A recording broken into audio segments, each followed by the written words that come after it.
Awesome. Look at us go making progress, accomplishing our goals. Yeah. Oh, I love it. This is why building stuff is so fun, I think. Love music, right? Yeah, yeah, yeah. This is why I like building stuff, and I wanted to share some of that with stream. Um, Mostly because, let's be real, I was gonna be doing this anyway. I wanted to make a radio for stream anyway, so two birds and all that. But also, I mean, I don't know. I'm a tinkerer. I'm a builder. I like making stuff, and I wanted to share some of that excitement because it is fun. Like you can download Unity for free, and you can dick around with all this stuff. I mean, I don't have a degree in Unityology or anything. I learned by doing, and it is something like you can make a career out of, or you can just like do it for fun and like pick away at it. And Unity is used to make so much stuff these days. Like you know, you can make obviously you can make games in it, and people make amazing games with Unity these days.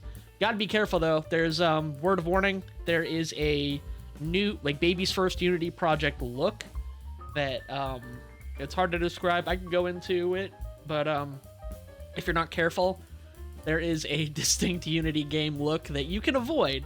You don't have to have the Unity game look, but if you don't know what I'm talking about, look at things like I don't want to call people out for it. Look at any indie game on Steam that costs less than $4, brand new. You'll spot it. There's things like the Unity default skybox being visible and stuff. There's the way that it shades light if you're not particularly careful or picky about it. Right now, just this is kind of like a Unity look, but we're making a widget, so it doesn't really matter. We're not shading anything. We're not doing any PBR stuff. We're not texturing anything, although I love texturing 3D models. It is so much fun. Oh shoot, I missed my hotkey. Sorry about that.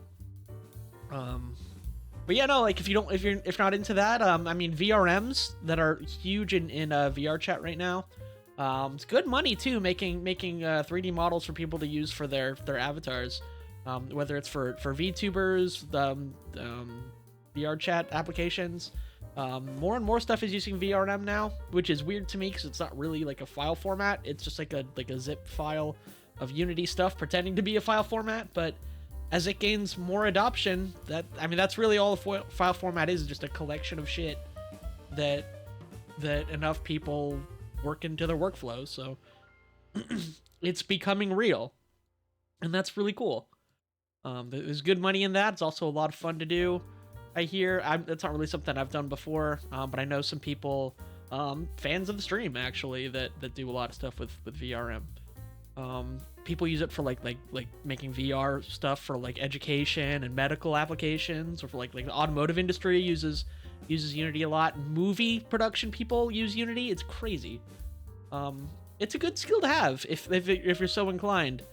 I don't know, if maybe watching goofy VTuber man make his little radio widget and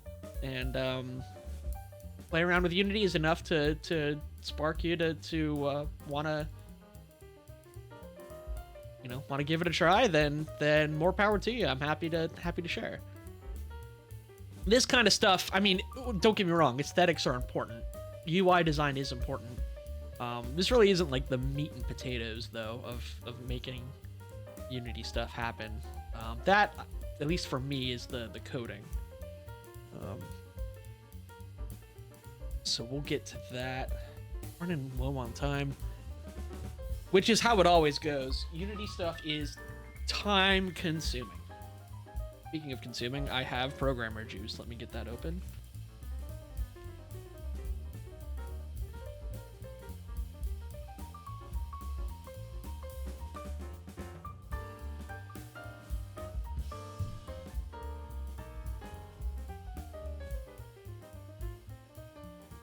Excuse me. Carbonated programmer juice. I know, I have water too. I'm staying hydrated, don't worry.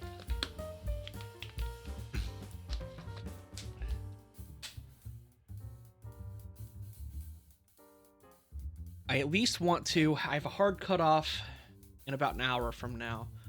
I at least want to get to the part where we make it play music and have like the little bars move. Let me set up a folder that I can drop in some music.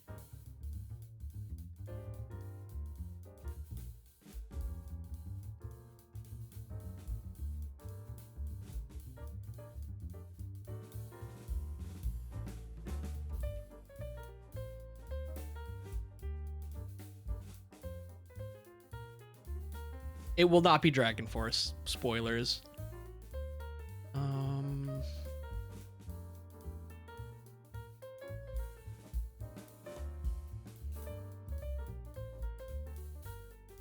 This'll do.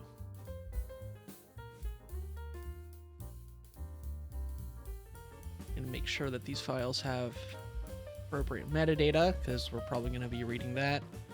That's another thing. I don't actually know how to read metadata from a file. I know how to do file I/O in Unity. That's not hard.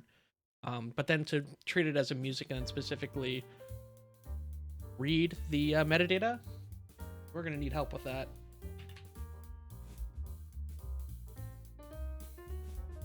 I know just who to ask.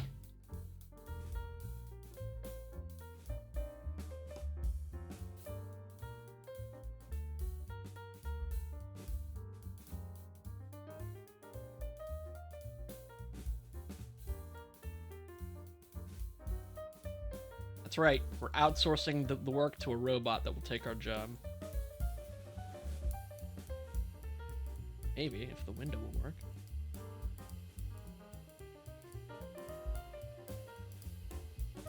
Ow. Okay.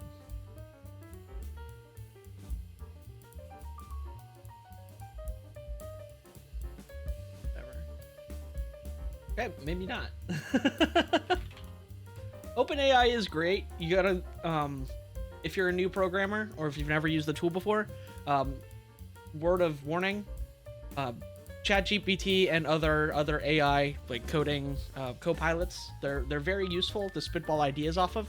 It's kind of like having a digital version of like another like programmer that you can just like bounce ideas off of. Like, hey, how do I do this? And like you can speak in very general terms. It's very good.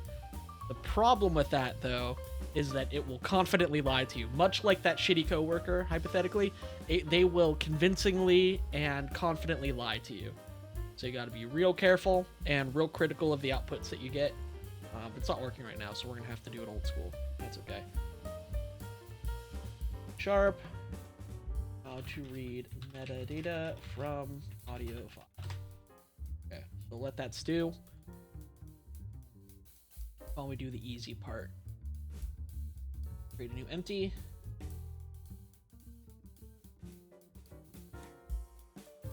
This will be our music player. We're gonna do some actual coding. Can you believe it? Keep our project organized. That's important. It's a giant pain in the ass to try to do all at once later.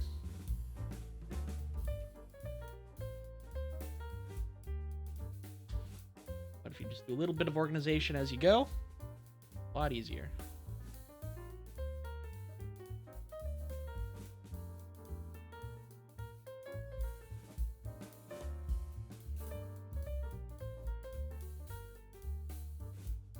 Okay. And in the spirit of keeping things organized, I like to always namespace my code.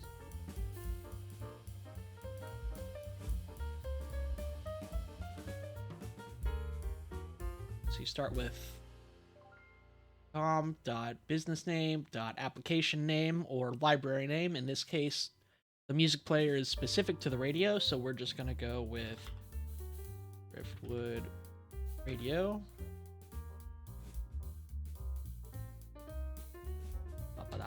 Whoa. Come on. Up. Now we move our class, which is a blueprint for a logical, they're called objects, but like a coding entity. We are basically teaching the computer what a music player is and what it does in terms of Unity stuff and other system stuff that we'll need it to do.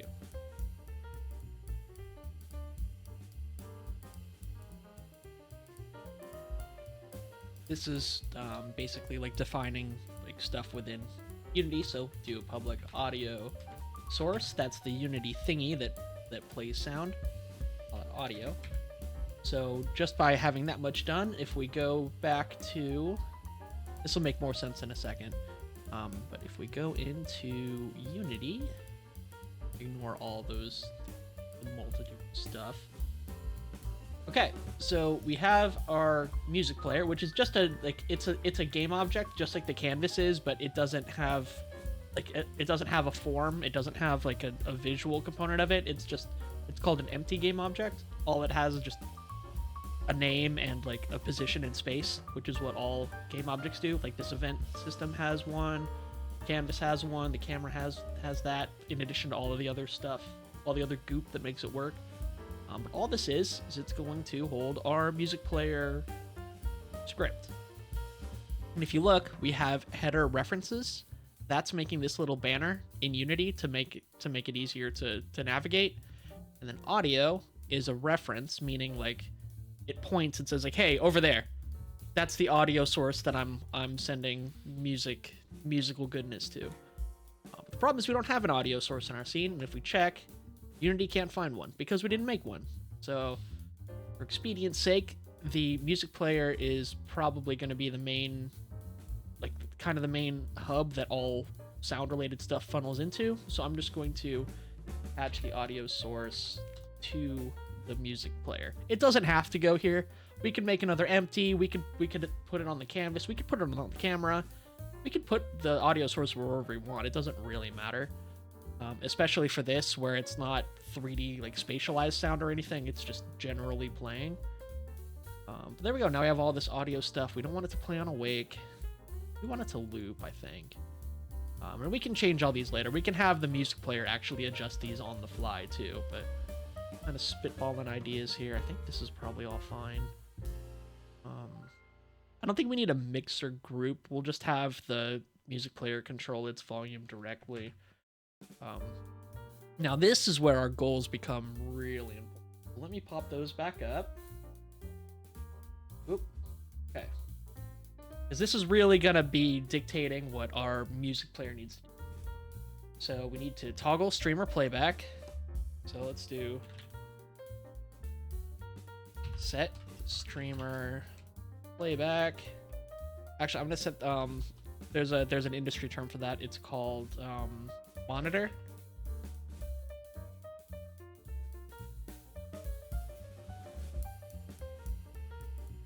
So a bool is this is an input basically saying like a true or false. Is the monitor active? Yes or no. Do you like me? YN. I'm going to create a comment so we know what we're talking about. Enable or disable streamer playback. This is what allows Driftwood to hear the radio or not. Oh, my pop filter is going crazy, so sorry if there's a bunch of spring noise in there. Okay, so toggle streamer playback. We've got a place for that. We haven't made it work yet, but we have like a carve out for it. Read songs from folder. I'll go into public and privates later, but for now, just trust me, these are correct. Audio, clip. Wait, no. Probably gonna be file. I don't really care about files. At the end of the day, I want to get audio clips. Those are the actual like sound, like as far as Unity understands them, as sound assets, which is like sound files, but more processed, like basically like processed up into Unity terms. You go from a file to an audio file to a asset that Unity understands to specifically an audio. It wouldn't be plural. An audio clip. It's like layers and layers of specificity.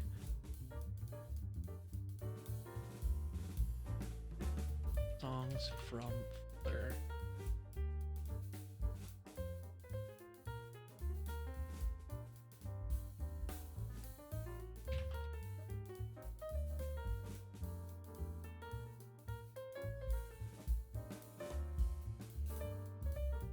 Play from URL. That was another one of our goals.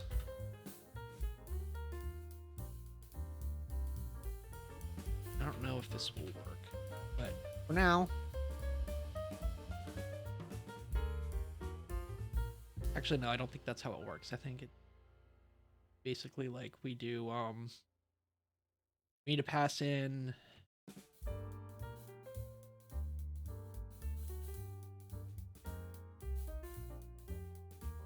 because I don't think the way that we can when we're reading them from files, we're not streaming them specifically.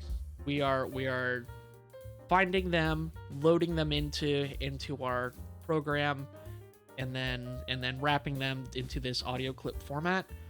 For this, because it has to basically open the web browser or like open like a web request, find the URL, check and see if we're actually getting data back as a stream. Never mind if it's audio or not.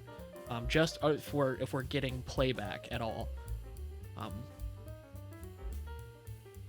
If we are, then it'll return true. If not, then it'll be false. But then in the case that it is true, we don't really have time to like we're not getting the whole file. Does that make sense? We're just getting like the little stream bits, like chunk by chunk by chunk by chunk over time. So we just need the audio source, the player, to just send those chunks to and have it play. That might not be right, but that's my best guess for now.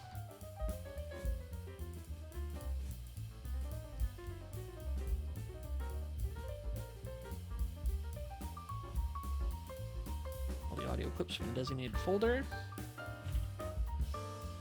Try to stream audio from a URL. Okay.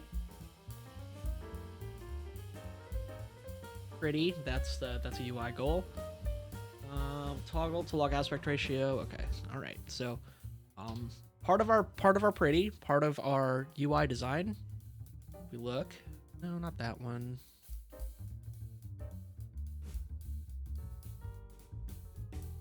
Maybe that was that one. Oh yeah. Okay. We wanted the little EQ bars, so we also need it to handle EQ bars, which I'm gonna do with a basically just a whole bunch of the little like square image things that we were working with before. Just instead of one though, we need a lot of them because we want them to go boop doop doop doop doop doop.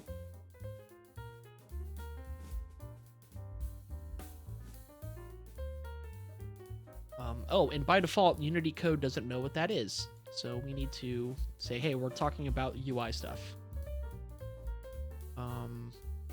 Oh, we needed the buttons, right? Manual control buttons.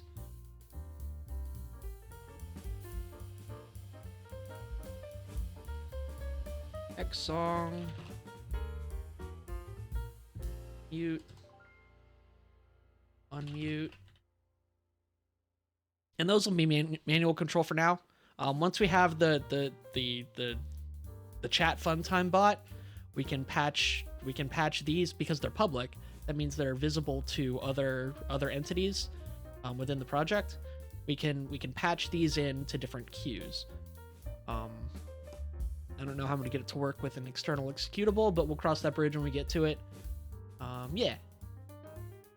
So right now, at very bare bones.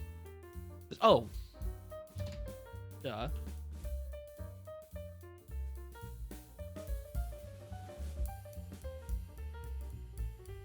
We're getting the clips from the folder, but we're not actually playing them yet.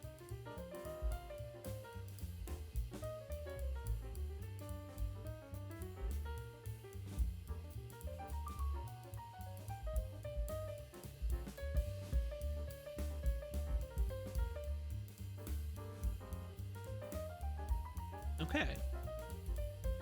So now we have our skeleton based on our goals of what we need it to do. Let me write comments to tell us, to give us like kind of plain text of what our trajectory is.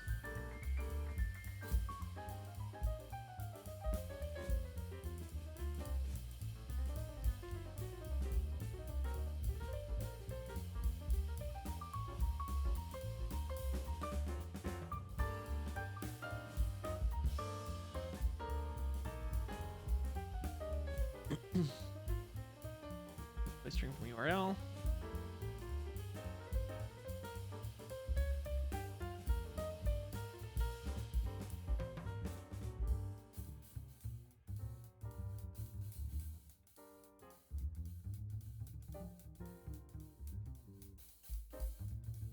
Kind of freeballing this.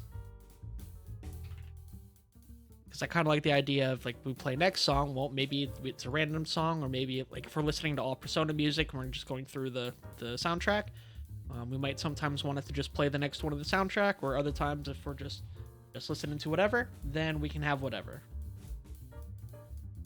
And mute and unmute, those are pretty self-explanatory. I don't think they need comments.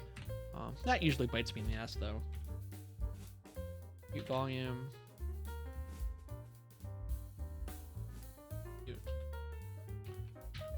Okay, cool. Good habits. We're all about good, clean habits here. Okay, so now that we have these carve-outs for all these things that we need to do, we need to actually make the music player do them. So, working down the line to set the monitor. How do I want to do that?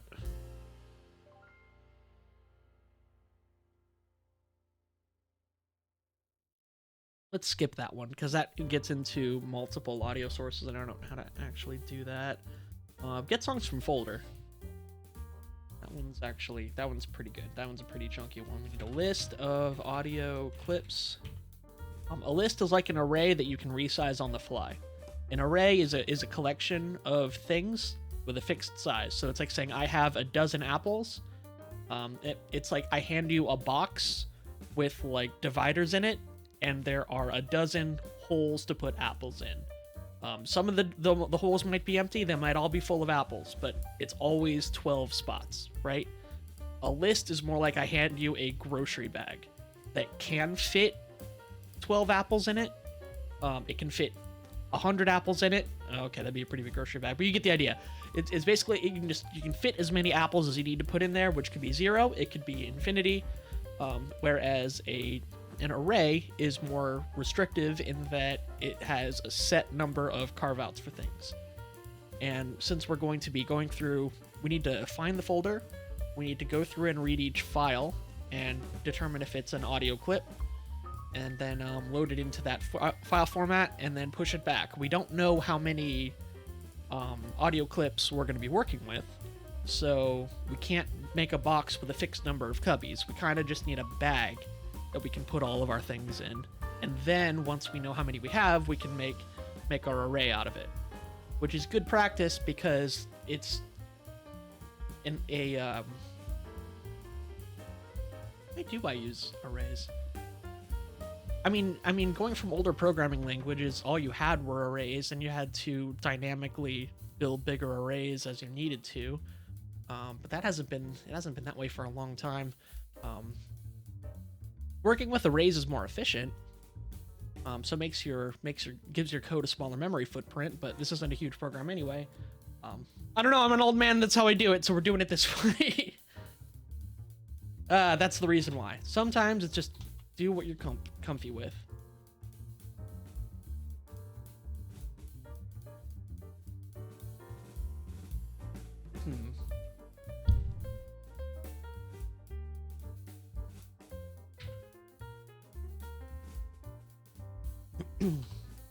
So that's where we start, and this is where we end. And clips.toArray. So this is kind of fast forwarding a bit. This is where after we found all of our clips, this is again going through our bag and then converting it to a cardboard box with a fixed number of cubbies that we can then use later. Okay, now we have to get there. So first we need to navigate the folder. And this is kind of like mimicking how we would do this as the user of the computer, right? What we would do as human users is we would just open up, the window. We would go to the folder that has all the songs in it, and then we would grab all the files we want and then put them into our music player.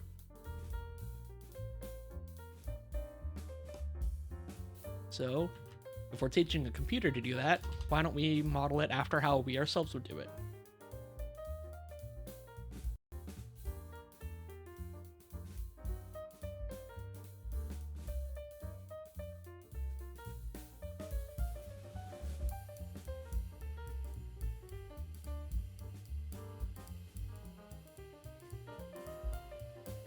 Okay. The way that we do that is with the file. Is another one of those libraries that we don't have by default, but we can get through system.io. File dot. Actually, it's directory. It's all in the same library. It's all file.io.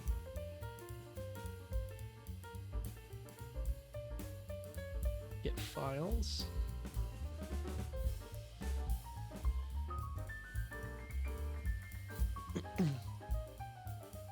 Okay, so directory.get files is basically saying, so for the path that we were given, go to that path, and then give me back the string paths of all the individual files that are in there.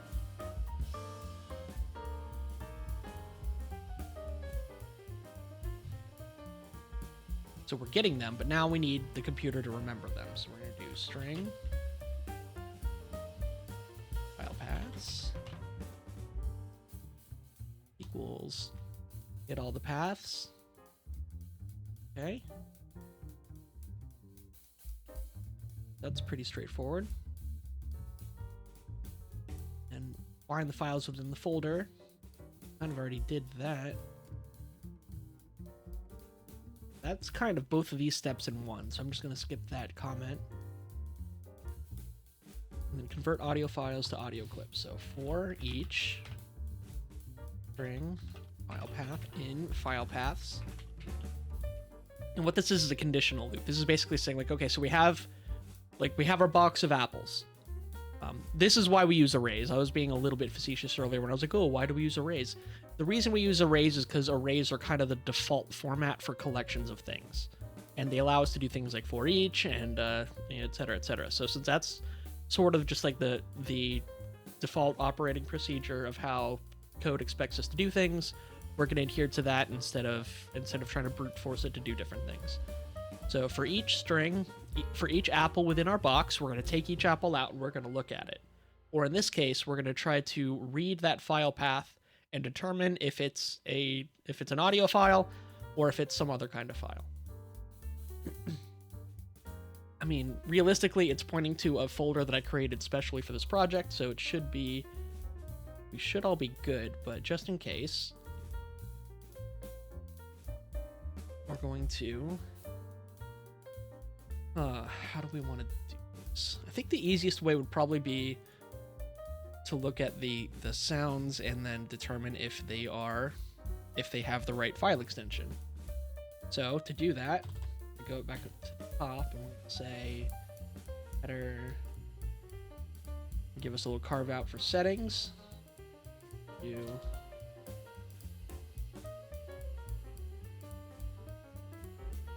extensions. Okay, so what we've done is we've created this is a little bit tricky. Technically, we've created a box with cubbies, right? But what we've done is we've created a collection of strings for extensions that we're willing to read in our file. So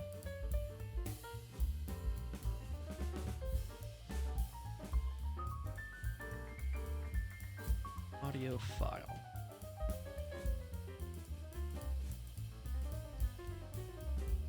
So what we can do is we can make another process that it can do called is audio file. Actually, we'll move it down here.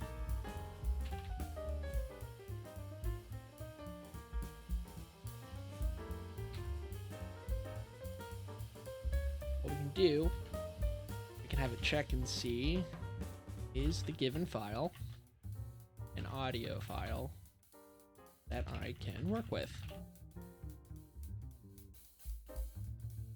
And you might be wondering, why are we moving the code for that check down here? Doesn't it only really matter here? And the answer is we could just put these checks right here, but for one, this method is already getting really long, and the longer a method is, the harder it gets to read and troubleshoot later if something goes wrong. And the second thing is for a kind of like a core functionality, like checking whether a file is audio or not, for a radio application, we're probably going to need to use it again. So it's better to play it safe and just split it off into its own thing. There's no technical reason for it. There's no limit to how many of these methods you can have. There's no, like memory optimization. It's just to make it more human readable and to make it easier to work with later. So is it an audio file? Well, let's just work down all the different possibilities of what we could be getting. Because technically, this string that we're getting into this method, it could be nothing. Or it could be a bunch of bullshit. Or it could be, you know, there could be a memory corruption. And it could be just like nonsense. If file path is null. Oh, no, we do have to go string is null or empty file path, which is a built-in function to check whether this file path variable that we're getting, whether it's empty. Just like the name says, is it an empty cubby? Is it a string? Like, is it just nothing, or is it like one of these? Or technically that is a string, but there's no characters in it. There's no meat in it. It's just empty. So if that's what we got, I can't read a file. I can't create a file from nothing. Or at least I don't want to. So no, that is not a file that we're allowed to work with. False. Okay. So now, working down this list, we can assume then, if we get to this part of the code, that file path is not null or empty. Because if it is, we would have caught it here.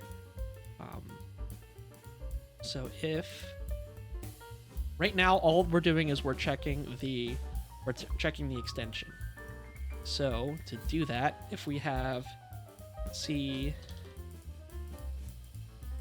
if our file is like file path is C, users, Driftwood, radio,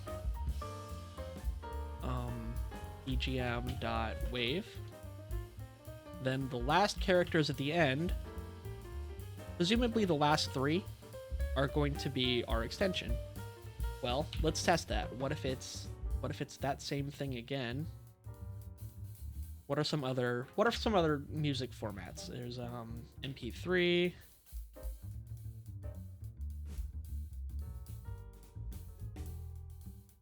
There's FLAC. Oh, there we go. That's 4. Okay. So already we've broken our assumption that we can just read the last 3 letters. Okay? Let's do one more. AAC. Okay, so for the most part, we can just read the last 3 letters, but there's some cases where we might not, where that might get us in trouble. Because if we just check the last 3 letters, LAC isn't a file format, but FLAC sure is. So what we need to do is we need to just look at, starting from the back, count characters until we hit the period. And then once we hit the period, we can assume that we've isolated our extension. The way that we do that is we go string extension. I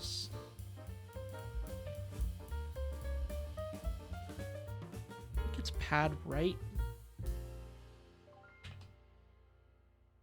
So let me double check that. Half of coding is Googling, by the way. Don't ever feel bad about Googling anything. Any point.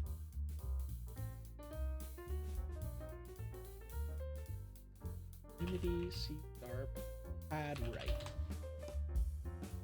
String pad right method. Let's see. Returns a new string of a specified length in which the end of the current string is padded with spaces. Oh, so that's not right. Okay. So we need maybe trim end? Removes all the trailing occurrences of a set of characters. No, that's not right either. Shit, good thing we checked. Let's see. Let's try trim? Well, I know substring will do it. Substring retrieves a substring from this instance. The substring starts at a specified character position and continues to the end of the string. Okay. So basically we say start with the, the 5th letter and then to the end. So kind of backwards of what we were looking to do, but it'll do. So we need to know the position of the dot in our file path. Last index of And I'm going to use single quotes because that indicates that it's a character. Just trust me, that's how it goes. Okay, so the last, like if we have like radio drifto, like if there's like a dot somewhere that we don't expect there to be, we want to get the last dot because that's going to be most likely in our actual file name. So the last index of a dot, that's our position. Let's go string extension equals file path, and we use that substring method that we learned about from the documentation is dot index. And then remember what it's going to do is it's going to start at that position and move to the right. And we don't actually want the dot. So what we're going to do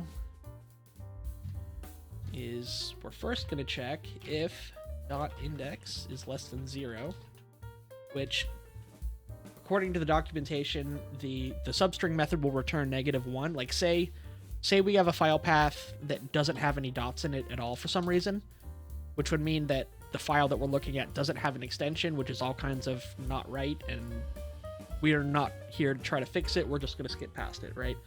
So if we don't have a dot anywhere in this file path, then the substring method, or I'm sorry, the last index of will give us a -1.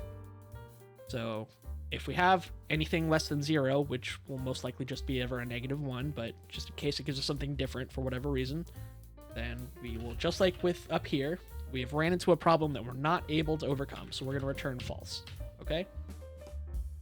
But if we do have one that we can work with, let's go dot index ++, which is code for whatever dot index was, add 1 to it. So if this was where the dot was, skip ahead by 1 character. We do now have another problem. What if it's a dot at the very end, which would, again, that would be a very weird file format. It would be a file name without a format, and that would mean that it's messed up. So we need to do another check. This is basically just guarding against weird errors later that might come up.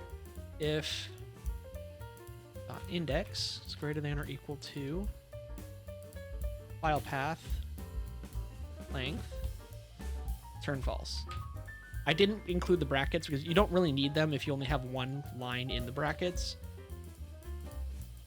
It's just another like style choice. Like you don't have to include them. You're not hurting anything if you do. I tend not to, but anyway, this is basically really the only reason we're including this here is that if for some reason somehow if we get something like this, and this is our dot index, and we try to grab a substring from a character that doesn't exist, this will throw an error. So rather than even trying, because we know that if our index scoots past the length of our string, then something's wrong. Don't even try. Just bail out. So now we get down to here, and we can assume that all these conditions that we've guarded for aren't the case. So now we're pretty sure we're working with one of these good files. And now we can grab the extension, confident that we'll get something that we can use. But even just in case, we can do, if we want to be extra safe, we can do string is null or empty on extension. Somehow return false. And now that we've done all this protection, all this guarding, all we have to do is check and see if the extension that we got is contained in this box.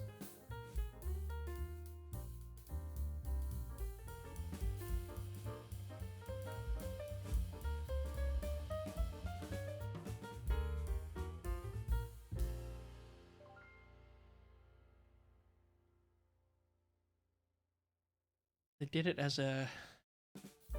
We're actually going to... Even though this is the default format, there's nothing wrong with this. We're going to do a list of strings. Because then what we can do is say if... Lists also are a little bit more powerful. They give us more options as far as things that we can do.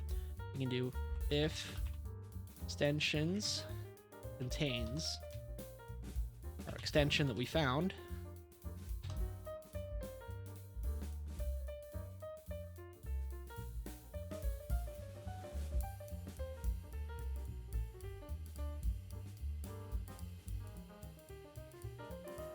and that way we know we have an audio file. And what this contains is going to do for us, without us having to explicitly tell it, is just loop through everything that we told it, whether it's a WAV, a FLAC, an MP3, a AAC, any of the files. It's going to trust that whatever we give it is good information. If that extension is anywhere in there, it'll spit out true. But we have to make sure that every condition is handled. If for some reason, after all this, if we still didn't find it, we have to return false, because the only way that this is an actual extension, and by extension, an actual audio file, is if it ends up here. Actually, there's another condition where it might not. Even though everything is good, what if the file extension we have is a WAV, but what we type in Unity is WAV or WAV with varying levels of caps. We might overlook something that would otherwise work. So, guard against that. We're gonna do one last bit of protection in case of errors. We're gonna do extension equals extension to lower. That basically just says take a string, give me the all lowercase version of it, and then we are going to just assume that when we go in to type them into Unity, that we will type in all lowercase. Actually, we can even set a reminder for ourselves with a tooltip.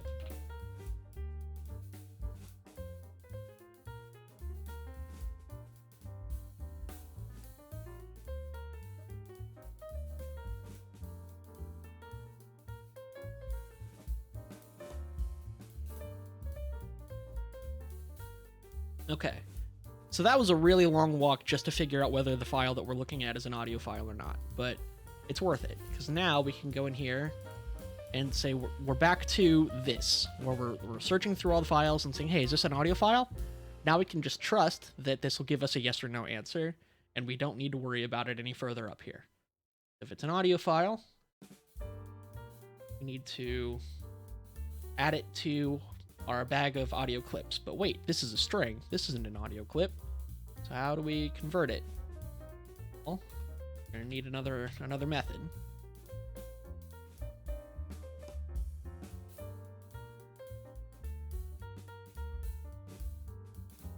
Need to get from file. Now, just like before, we're gonna add a method, only this time instead of giving us back a Boolean value, it's gonna give us back an audio clip. Get from file.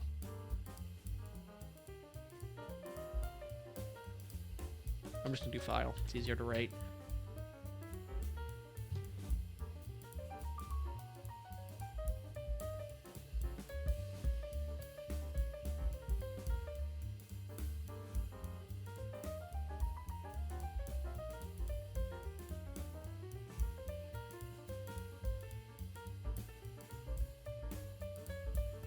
Okay. At this point also, because we know that get from file is in this workflow, we're trusting that we've already run this. So even though we could put is audio file in here again, we're not going to do redundant work. How goes the dev? Hey, Fuchsia, it's going well. We're making a radio. Okay, our goals are still up. So we're working on the radio widget for stream. We have our general design. It's very rough. But basically we want it to just be like kind of like a small little rectangle that has the title and like little metadata things and smaller text. Want the EQ bars that will move as it plays, and then there's kind of a placeholder for now, but we want to have tag reminders for our chat commands, because we want to set it up so that I can control the radio or chat can control the radio through votes. That kind of feeds into our chat feedback goal. But for now, we're just kind of sticking to the radio bit. If I can get out of Photoshop here. We have our radio blob that adjusts as we change the size of the radio, and we even have it rendering as a transparent like glass window on stream. So if I go into OBS, and if I can find it,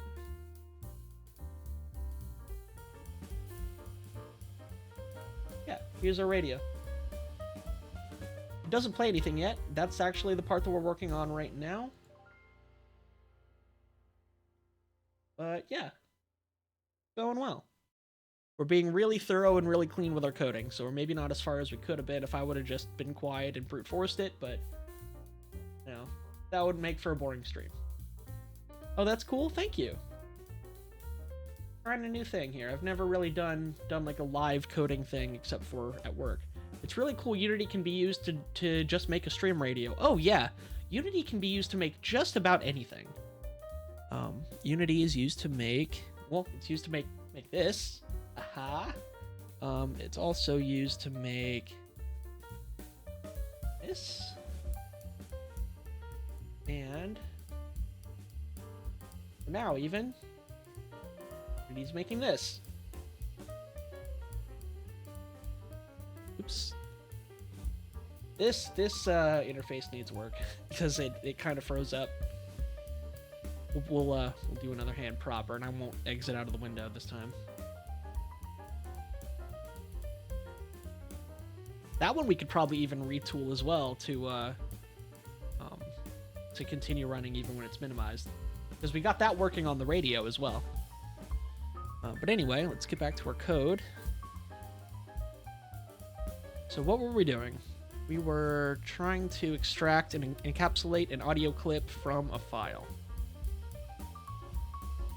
Okay, so we could do is null or empty or all that other stuff, but we've already done that work here, and this is a private method. So since outside scripts cannot access this method, the only way to get to it is in this file, in this component, and we have specifically set up this file to where it first does this before doing this.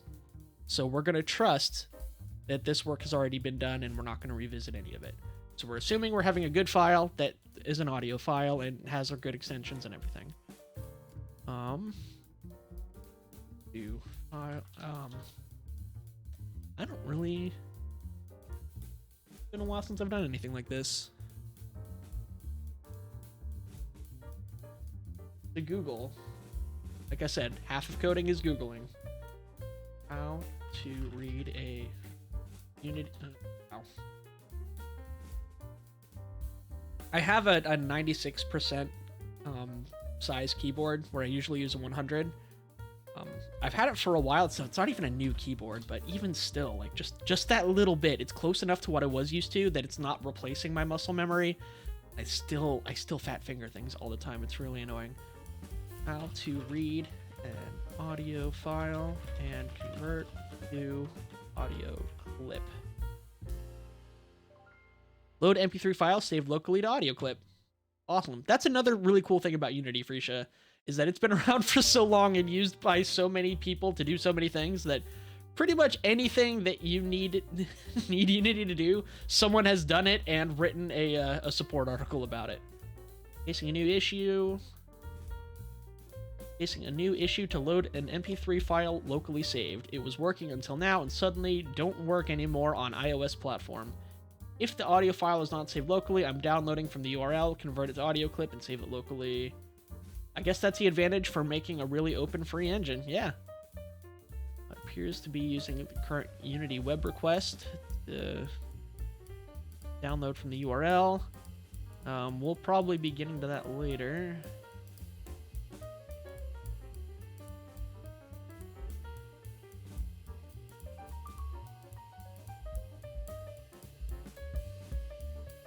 System data path is an absolute path, meaning it includes a slash at the start. By prepending with file, you'll end up with 4 slashes.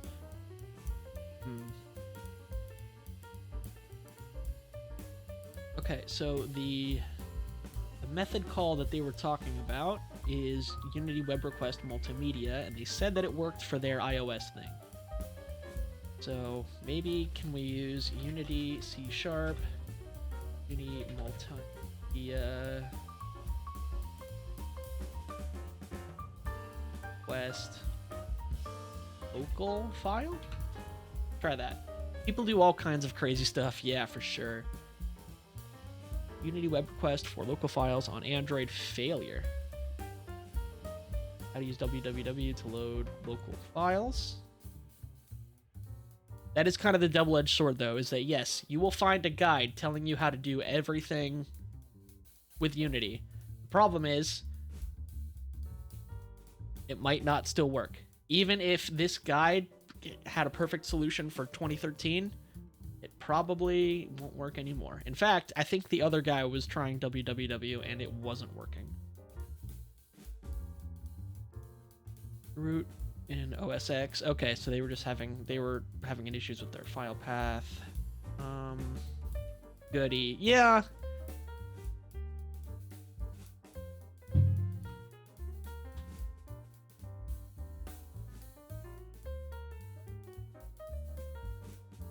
I had a cursor for a second.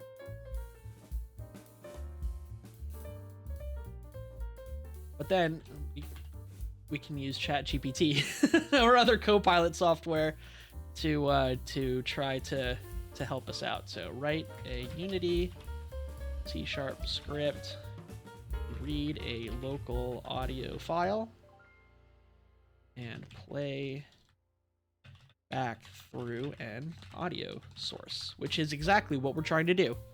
Let's see what the robot has to say. Okay, so it's using mixer groups. We're ignoring that because that's more fancy than we need. But yeah, this looks like C# code. This looks kind of similar to the code that we were writing. Load audio clip, string file path, okay.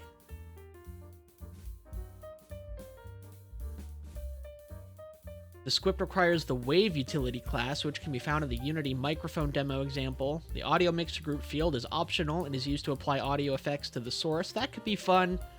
I don't really feel like going into that right now. The play audio method takes a file path as input, and then we read all bytes. The load audio clip method converts the byte array into an audio clip using the Wave utility to audio clip method. Finally, the play audio method sets the... do we need to... It looks like this will only work with waves if it's using Wave utility, but... I mean, it's past the sanity check. I mean, in theory, it's sound. It looks convincing, but again, the robot will confidently lie to you. So you gotta be careful, but we'll try it your way, robot. So let's do a byte array. Remember, we're making a big cardboard box with cubbies in it to put up like byte-shaped objects.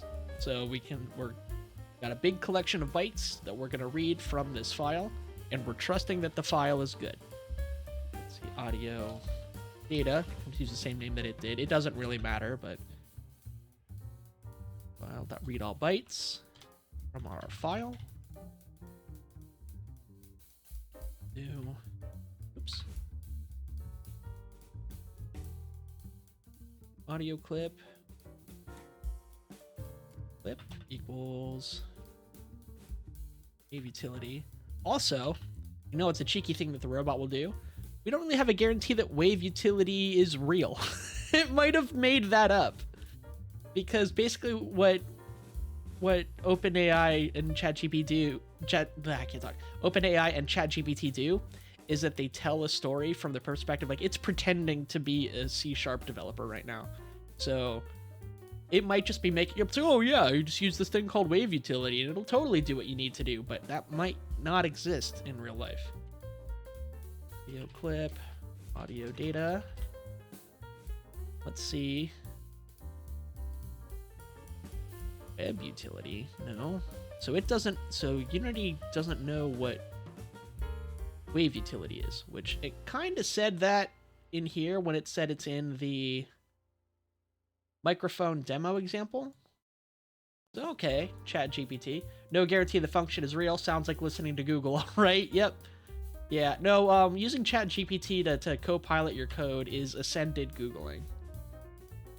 Let's go to. Oh wait, the asset store is in now. I'm an old man. You remember the days where the Unity asset store was in Unity. Hasn't been there for years now. It's been like 2 years. It's not that long. Own demo.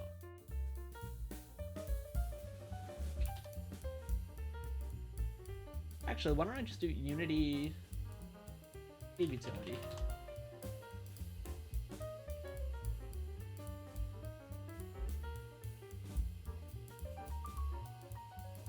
Huh. So I googled it, and people, like random people on GitHub, have made things called Wave Utility.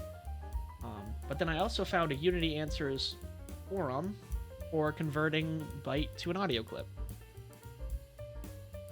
I ended up finding some Wave parsing code and modifying it for my needs. If anyone else needs it, here it is.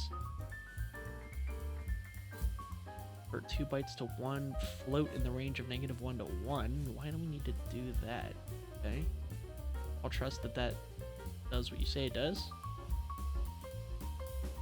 Convert bytes to integers. Okay. Getting bytes. Yeah. Alright. Oh. So this is actually code to do that.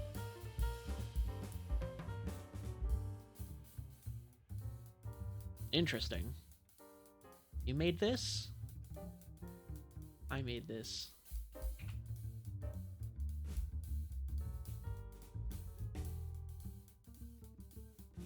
So you called this public class Wave.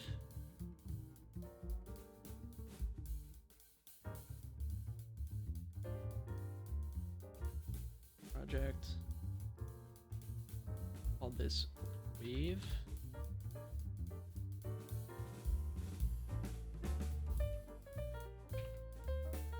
Pop your code in here.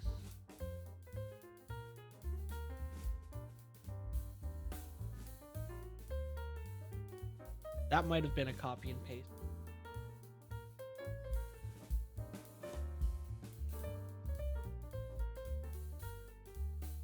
Not too many windows open. Yeah, okay, yeah.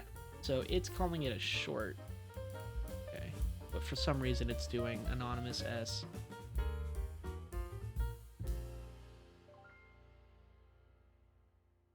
Floats. Yeah.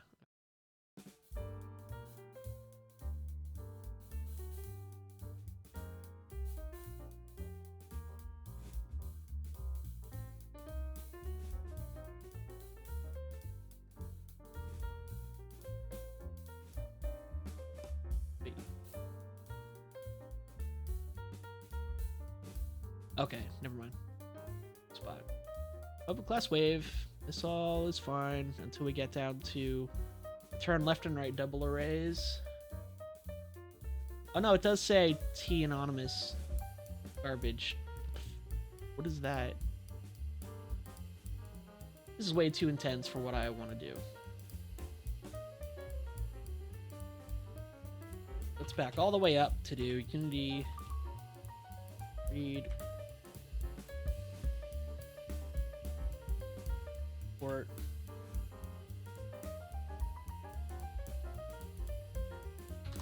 audio resource from file, load audio files with resources load, and play them.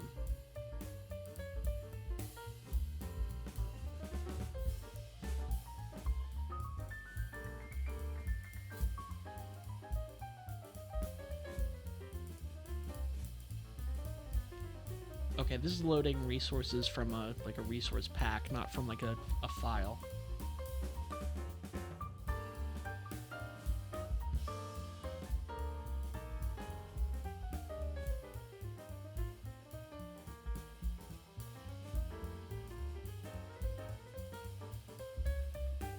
How to add music to Unity.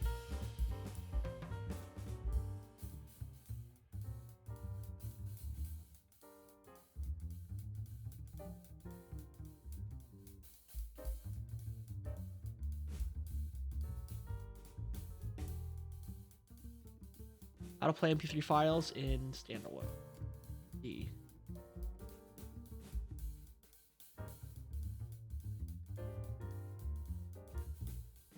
You must set an API compatibility level, put this random plugin into your assets plugins, and then create a new script that looks really long. Ooh, buddy. I refuse to believe there's not a native way to do this. This is kind of crazy.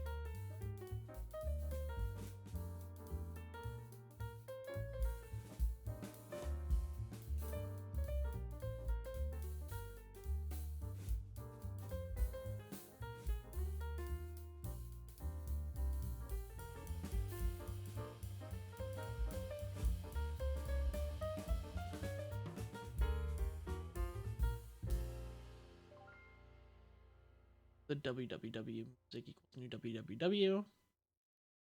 Okay. Get rid of all that. Actually, we don't even need that file anymore. We're not doing all that. Maybe also have an override too in case someone suggested something very copyright. Well, this is playing right now. This is playing files off of my hard drive. So if it plays something that's copyright, it's because I did it my own damn idiot self. So right now, I'm not accepting URLs or files from people. I'm giving the radio command so people can control it and like mute it and like select the next song, but it only selects the next song from the presets that I allow it to play. Does that make sense? Yeah, so it's not going to pull from YouTube or something unless it's a YouTube URL that I have already vetted and loaded into the system. At that point, if it's copyrighted, then it's my own damn fault.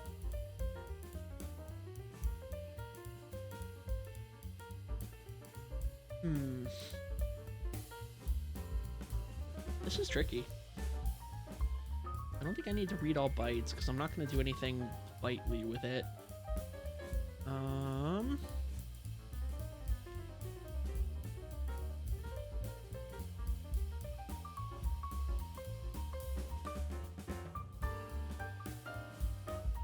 www creates a GET request.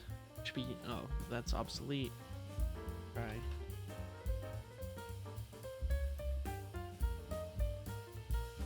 Unity web request, which needs to know about that. Multimedia, to tell it that it's a multimedia file.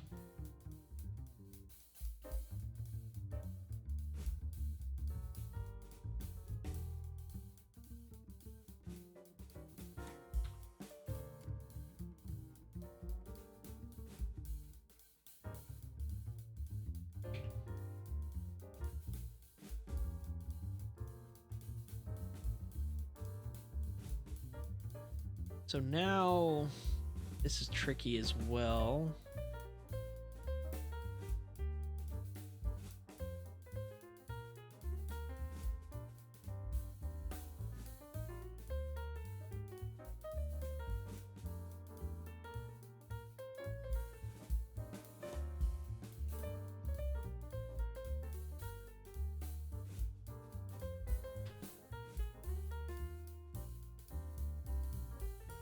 How to use Unity web request to load local files.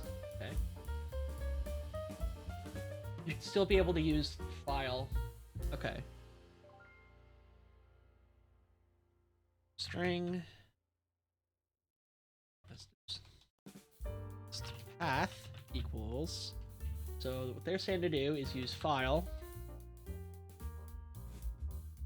And whatever our actual file path is.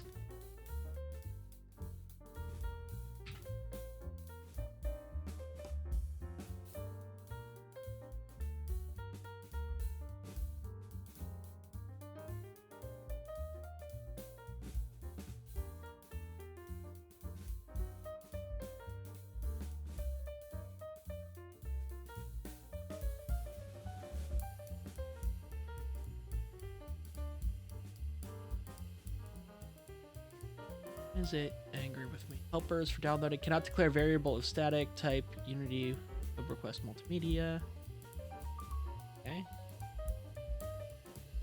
So it's a Unity web request.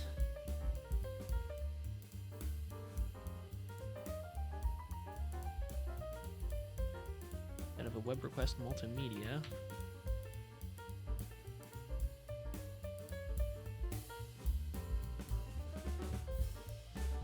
I do load and it's communicating with the remote server.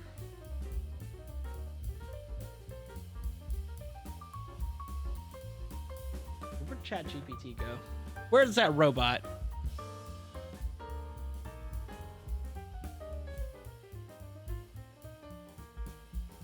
man, the site is so buggy.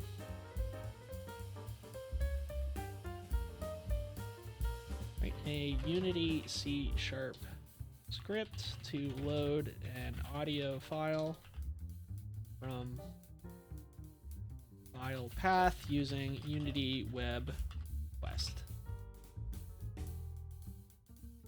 from a local file path. Local means that it's on my computer instead of on like a website or someone else's computer. That's all that means. In case I'm throwing around too many like jargon words.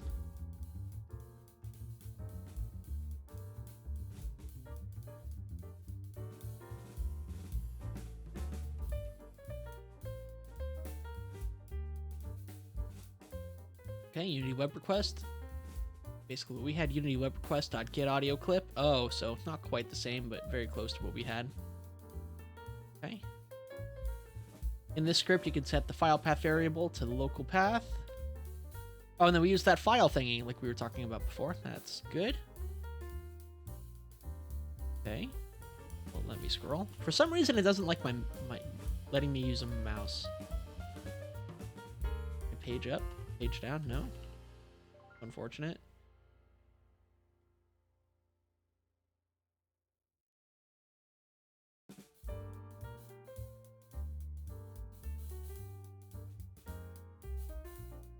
Whatever. Okay. So it was Unity web request get audio to media. Get audio. There we go. And then it was request path, and then I forget what it was.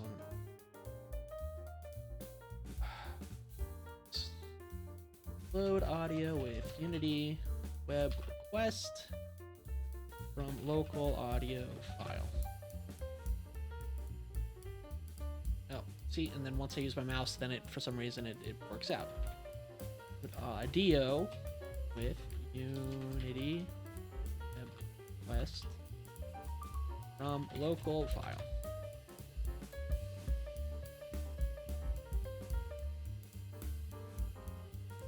How are we for time? Oh, it's 8 o'clock. We might need to cut this a little short. Okay, so we create the request. Then we do send web request. Then we wait for it to come back.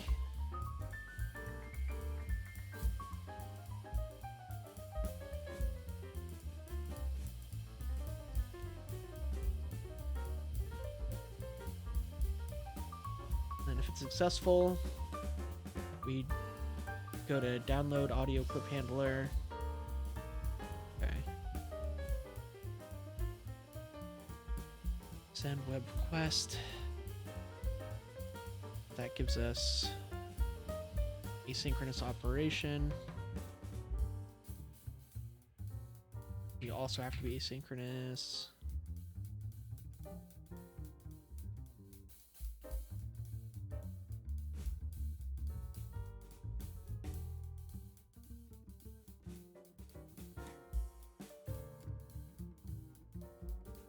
Okay, so what we need to do, convert this to what's called a coroutine, where right now things like this are synchronous commands, where it goes boom, boom, boom, boom, boom, 1, 1, 1, 1, 1, 1, like it goes in order of following the recipe. But for this, since we have to wait for things to happen, and a coroutine allows it to just loop through and be like, okay, are we ready? Are we ready? I'm not going to move on until the next step in a way that won't lock up the rest of the app in the meantime.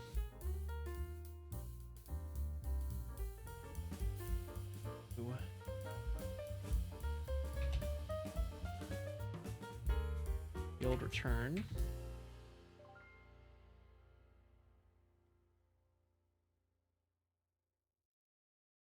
An audio type. Okay. Oh. Interesting. Okay. We're running out of time, so audio type, get type from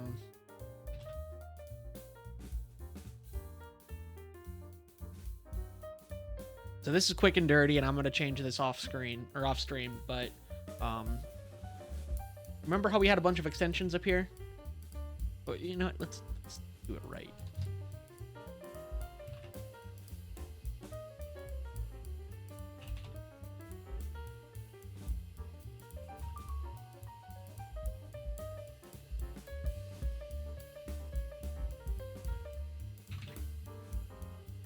Okay, so what we've done is we've created a new file format called extension type, which basically it's like a small object that holds two things: the extension itself in text, and then the audio type, which is a file format Unity likes that we're going to need for the request later. So now we need to modify this a little bit, because so get type, I'm just having it always return waves for now.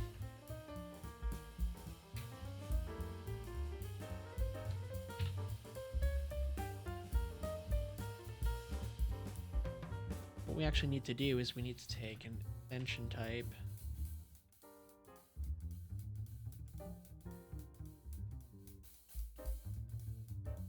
and now this is going to be a little bit funny, but it's going to be type.type, because it's the object we created, and that we're giving it is saying like the collection of types, but we don't need the string part, we just need the type part, which is also called type. So it's type.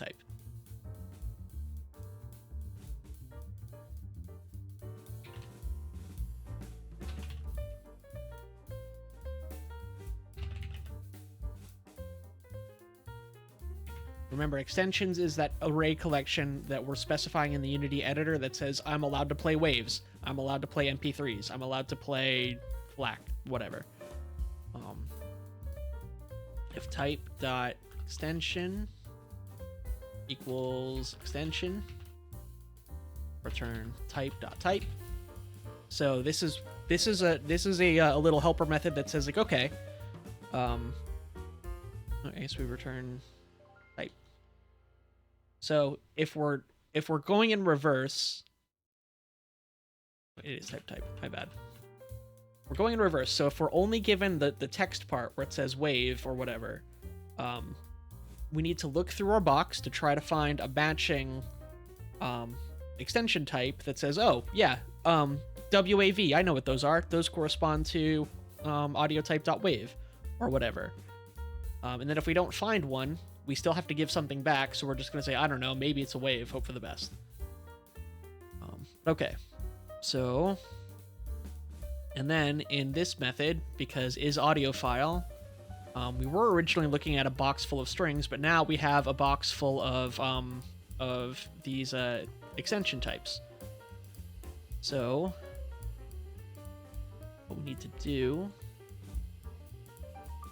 first of all, we want to know what the extension type is. If we find it,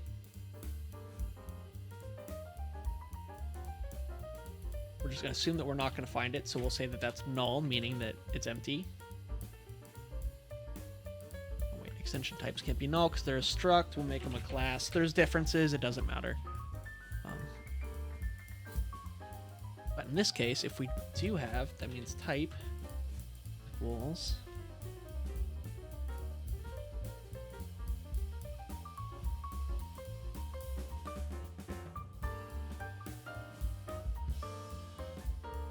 I'm the reason why you won't have time. I'm not doing anything. Are you sure, Freesia? I thought you were, I thought you said you were going to stream at 8:30.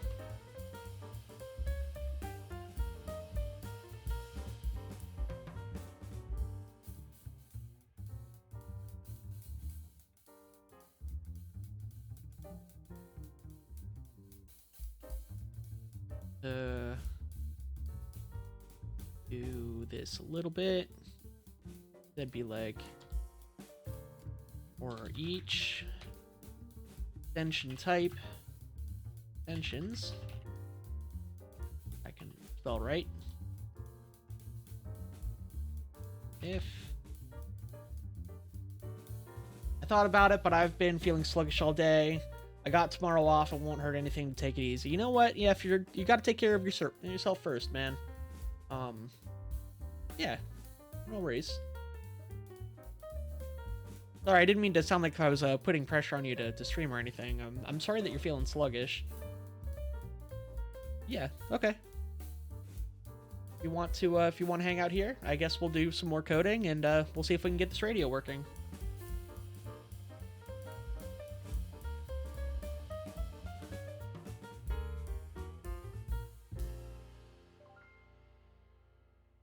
Okay, so now we're changing this to a for each. So we're going through our entire list of extensions, which is kind of bad practice, but the list isn't very long, so it's not a big deal. If type equals the extension that we're looking for. Remember from this code from earlier where we went through all the, the file path to find what the extension is. Equals extension, then type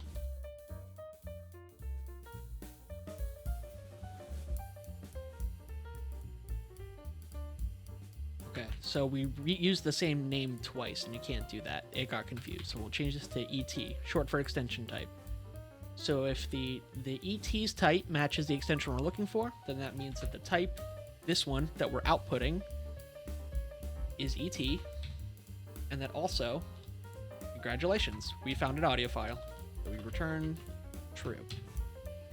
Okay, so in summary, we've modified our isAudio file to go from returning one thing, which is just yes or no answer, to two things.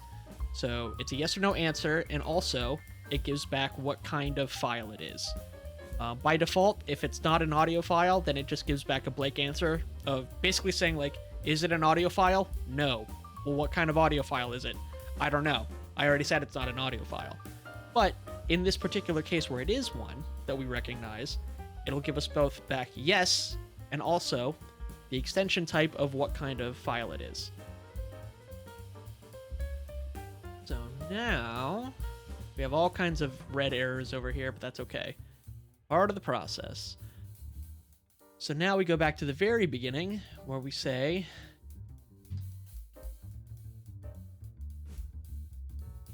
ooh, that's a problem too.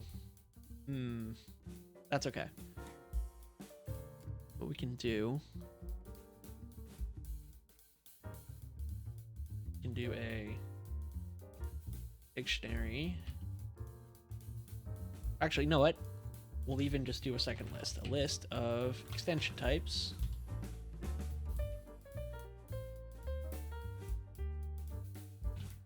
It's a little bit hacky, but it'll do. So instead of just keeping one list of all the files that we found, we're going to keep two lists, and we're going to trust that file 1 goes with type 1, file 2 goes with type 2, etc., etc.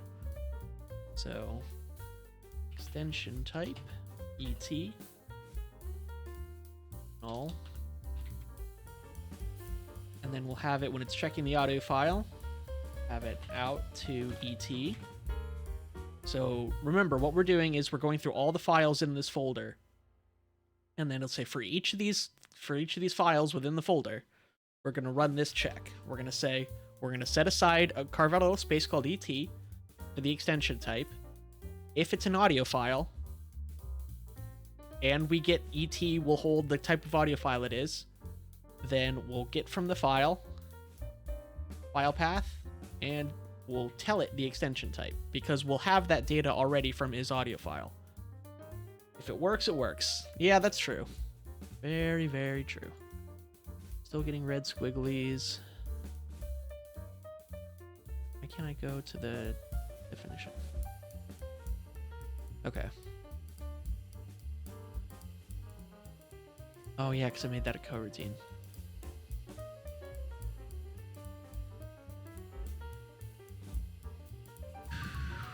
Oh, this is annoying. Okay. So we're gonna redo the whole structure of this. So we're gonna say get files from folder. And we're not gonna bother with any of this. Just gonna say we're looking for the file paths.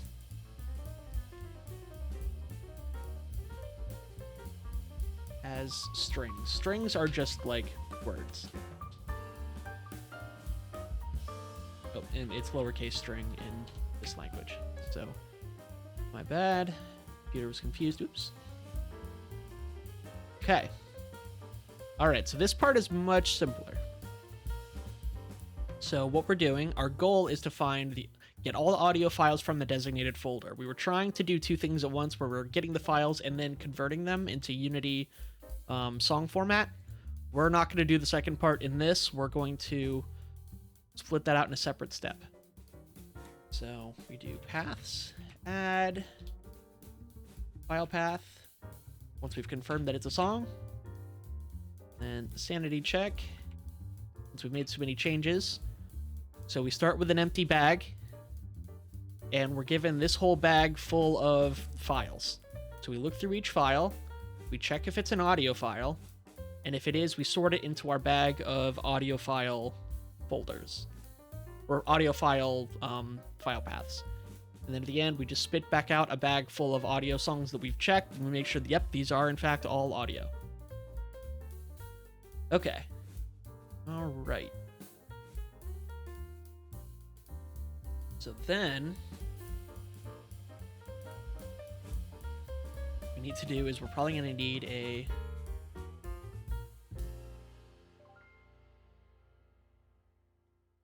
Let's see, where was this in the process? Let's move this up here, because these two are very closely related. Let's see.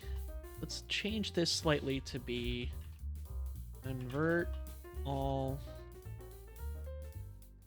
audio file paths to audio clip format. Okay, and we're going to change this a little bit too. We're going to say our collection, our big old bag of strings, audio files.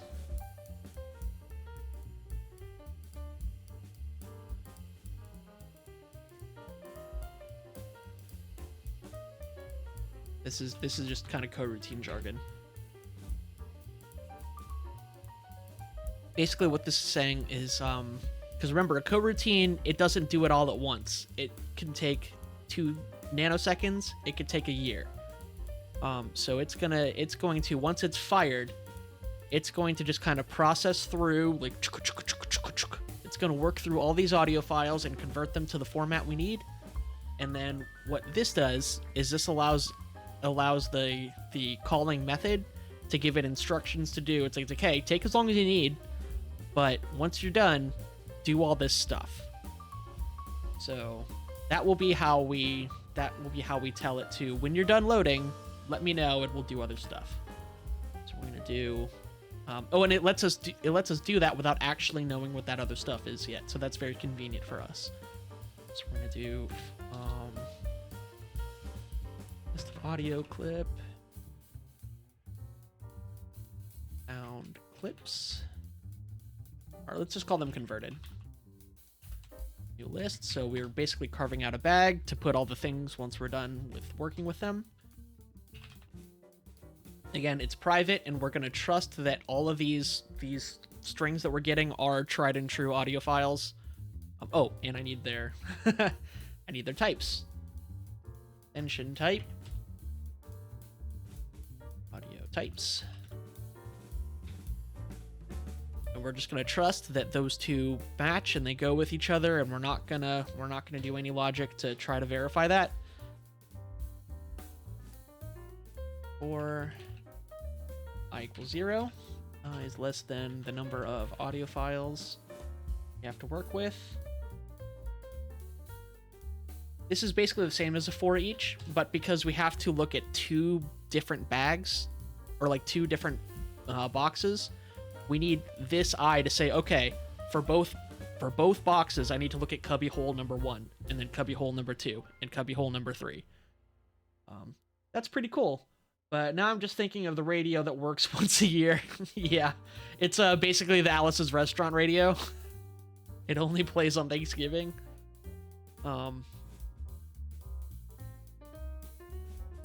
Yeah, so okay, so for each one...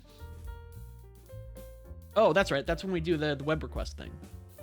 Community web request. Load equals...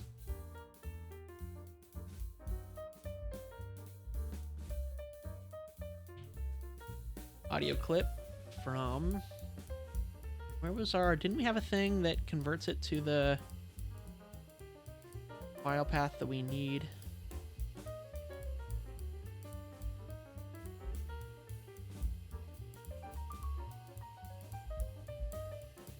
I don't remember.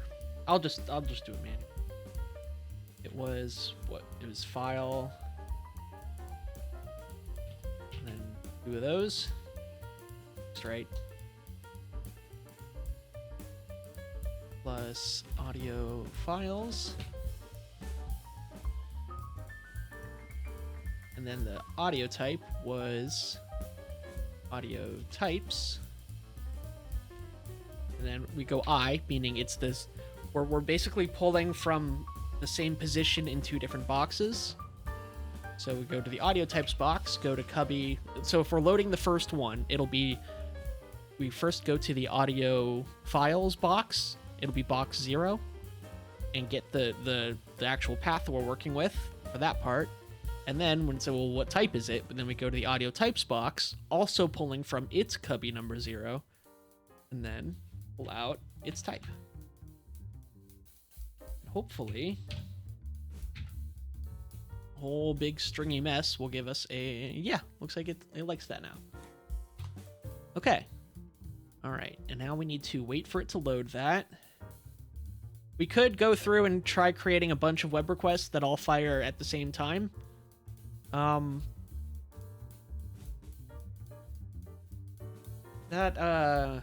had kind of mixed results with that, so why isn't chat showing on OBS, by the way?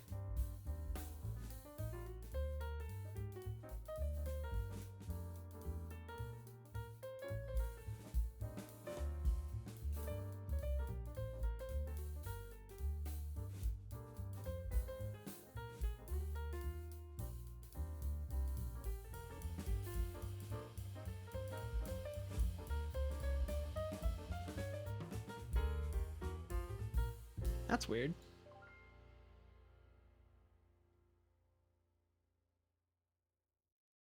Very tough.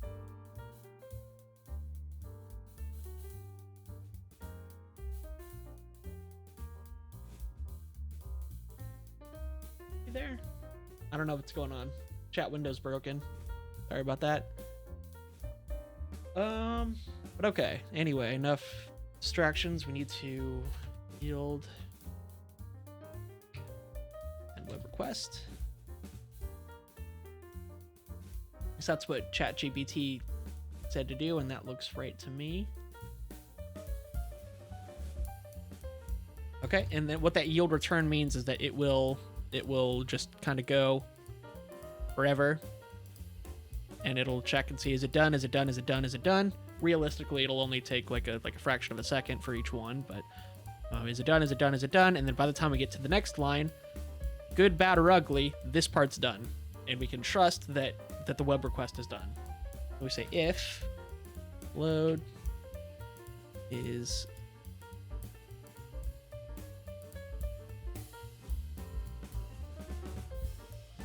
load.result is success.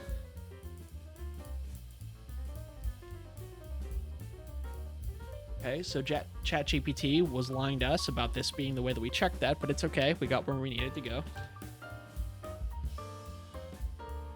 That means we've loaded the song successfully.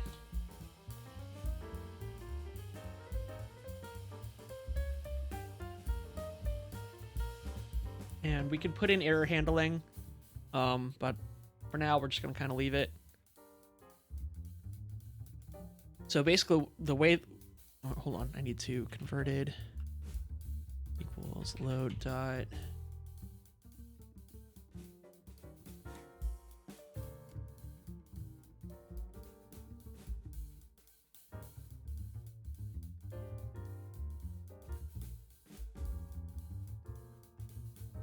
download handler audio clip, get content.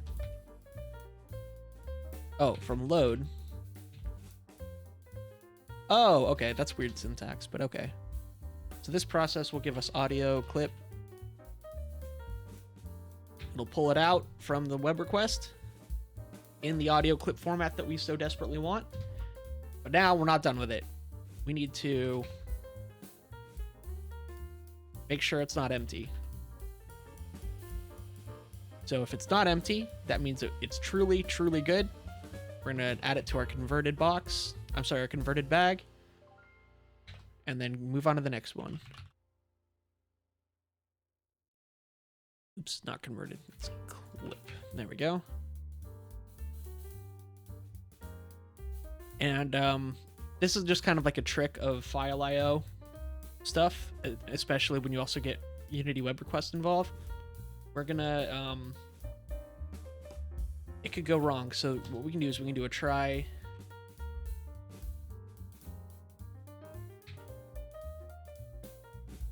This is kind of like an if else, but what it's saying is that it's saying do all this stuff. This stuff is all good. But oh, I can't. Can I not yield within a try catch block? Okay. Never mind. We're gonna trust. We're gonna trust it, and if we run into errors, then we'll troubleshoot it later. But basically, a try catch block says like, hey, do this stuff in this try part. But then if you run into a catastrophic error that would normally crash the program, don't crash it. Just do this catch part, and then move on with your life. It's a way to add guardrails to your code. Okay, so it's going to go through and it's going to do that process for each and every one of the files. Now we've reached the end. So now we need an out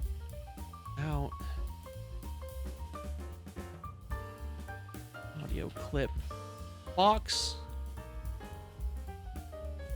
converted clips.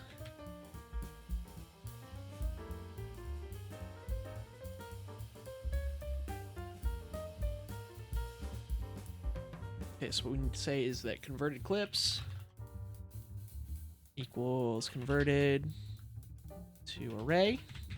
Because remember, we're basically like, because now that we set it up as a list, meaning like a giant, like a big bag that we're putting all of the audio clips into, because we don't know how many of them we're going to get back out. But now we're at the end, so we can just go through and count them and then put them in the nice box, the array format. And then, so we've got our files, and then we can do... Why is it still mad? Iterators cannot have in or out parameters? Really? Okay.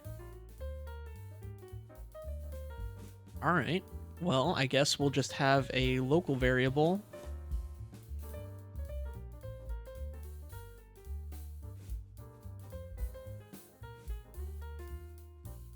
Loaded local songs.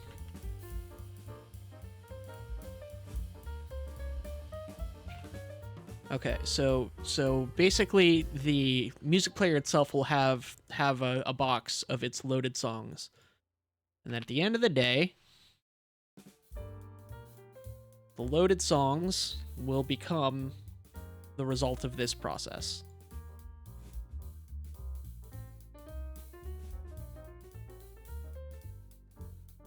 Why are you still mad at me?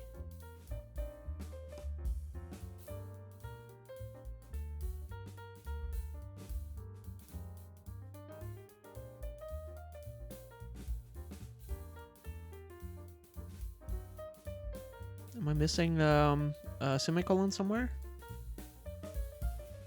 Look like it.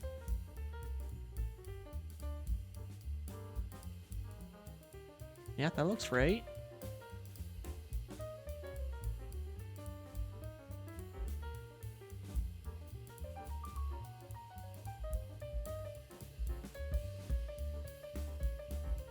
Method must have a return type. The body of music player cannot be an iterator block because void. Why does it think it's a void?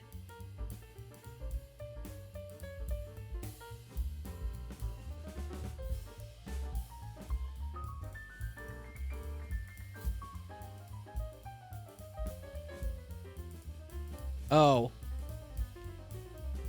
I had an extra word in there. Okay. All right, and then for each Unity action in that list of stuff that it wanted us to do at the end, we're going to do them now.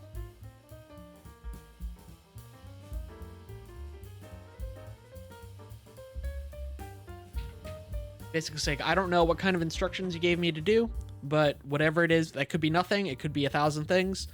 You know, whatever you told me to do, we've reached the part where I do them. So just do them. Whew, okay, all of that just to load songs from the file. And we're not going to do that. Play song. Okay, so if song equals null, I'm not going to play it because we can't play nothing. If audio source, wait, what did we call our audio source again? Oh, audio. Okay. Remember, audio source is the Unity component that actually handles the playing of music. So if that is null, we're not going to play it. But if we have both of those things, then we do audio, play. Oh, it doesn't like that. Okay. So audio.clip equals song. Audio stop. Audio play. And the reason I'm doing it including audio.stop is like, say if it's already playing something else and we interrupt it to play a different song, then just stop what you're doing, play this new song, go. Play from URL. I think we're gonna hold on to for now. Play next song.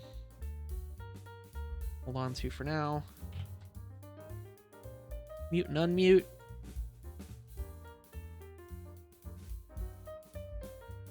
Audio equals null, meaning we don't have a player that we can tell to shut up. And return, don't bother. But otherwise, audio volume equals 0. And just like with unmute,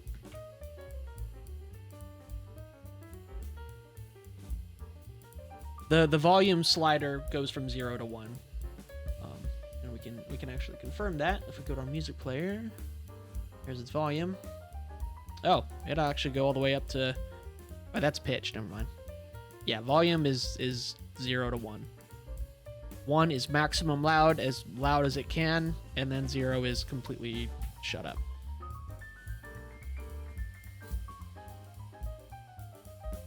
We can type, and these are all the things that we did before. Okay, so we've given it all these abilities to do stuff, but we've never actually told it when to do these things.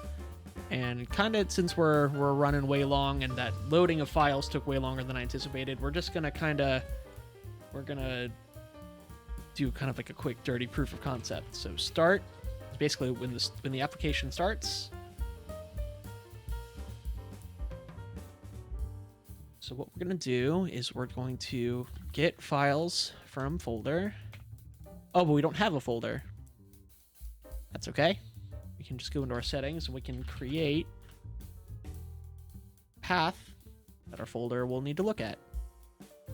And I'll give that to Unity. We don't need to hard code it in the script. We can, but it's less flexible. Because if I accidentally fat finger it, it's easier to change in Unity than it is to open this file and then change it. So that gives us a bunch of strings. Okay. Okay, and once that's done, we have our collection of files. And then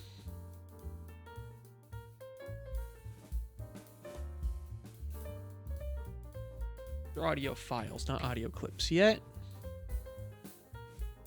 But now that we have our files, what we need to do is we need to get audio.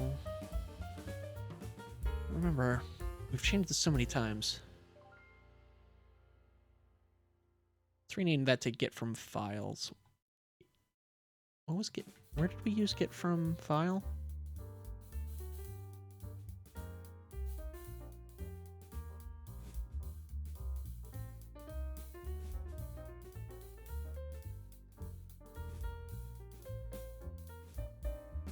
Okay. Yeah, so because that's a coroutine, remember? The one that goes for however much time it needs, we can't just do get from files like we did before. What we actually need to do is we need to start the coroutine, get from files, and then we need to, just like with any other method call, we need to give it the arguments it wants. So that was our list of files, remember, for what we were working with. Oh yeah, the extension types. So extension types.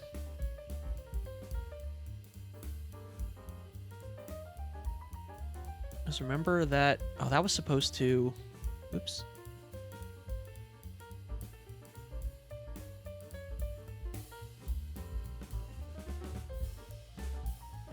Oh, that's right. We never actually built that. We started to, but then we went back on it. So, okay. So we're going to need to... We're almost there, but we need to build... We need to get to a point where we have an array of our types. Equals get extension types from our folder, from our files. We'll just pretend like we have that for now. Okay, so we have our files, we have our types. We're pretending like that's true. And then on files loaded. So what we're doing is we're passing in what's called a delegate, which is like a coupon to fire a method. These are called methods.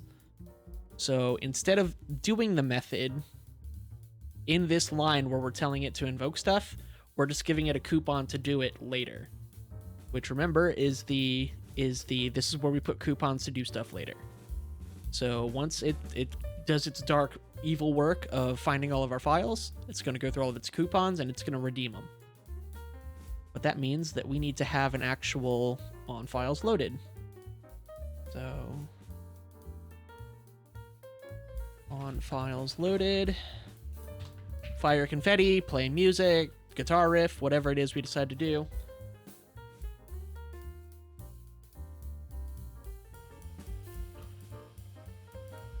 Have it produce a log message to the console within Unity so we can know that we got there.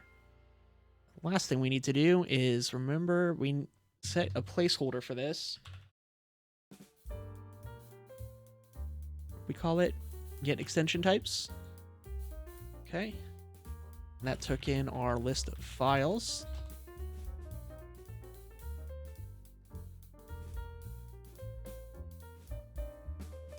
Mute and unmute is audio file. Oh, wait a minute. Yeah. So this will be really easy. We're actually kind of already doing the work, but that's okay. Logic bullets. Yeah. Okay, so for each of our files, but remember the order of it is very important. So we're going to make sure we do it in the right order by doing it this way instead of using a for each. So starting with the first file and ending with the last file.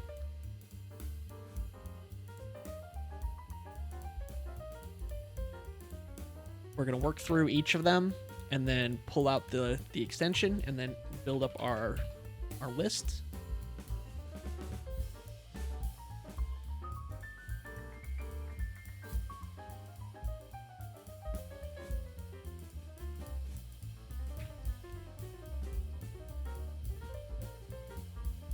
So remember, our is audio file checks a file, and determine whether it's audio. We've already verified that these are audio files, so it's going to come back true every time. But then it also spits out an extension type.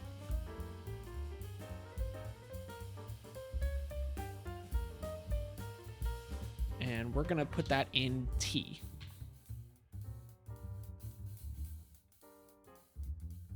Okay, so T doesn't equal null, just in case something weird happens.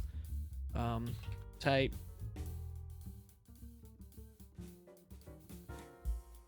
Now we have the extension type for that specific file. We're putting them into our bag in order. Now at the end, we need to return all of the extension types that we pulled out.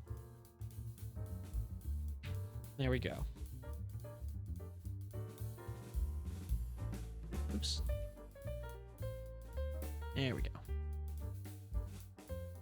Okay, so that was a long walk. Let's do Oh, you haven't even been able to see the code. So, okay. Let me show you what I've been doing off of my other window without realizing it. Okay. Can I big that? I can. Okay, so this is the script for our music player. So we're asking Unity to give us a reference to an audio source, which is the component that plays audio. And the bars are the little like equalizer bars that go up and down while it's playing. We haven't really done anything with that yet, but we've got them. Then we're also asking Unity to give us a path to the folder where all of our files live. And then we're defining what types of files we're okay with playing through our radio. We've defined what an extension type is, which is a association between just the characters of WAV to this audio type thingy that Unity has. So when the radio player starts up, first it's going to go to that file folder, and it's going to pull out all of the files.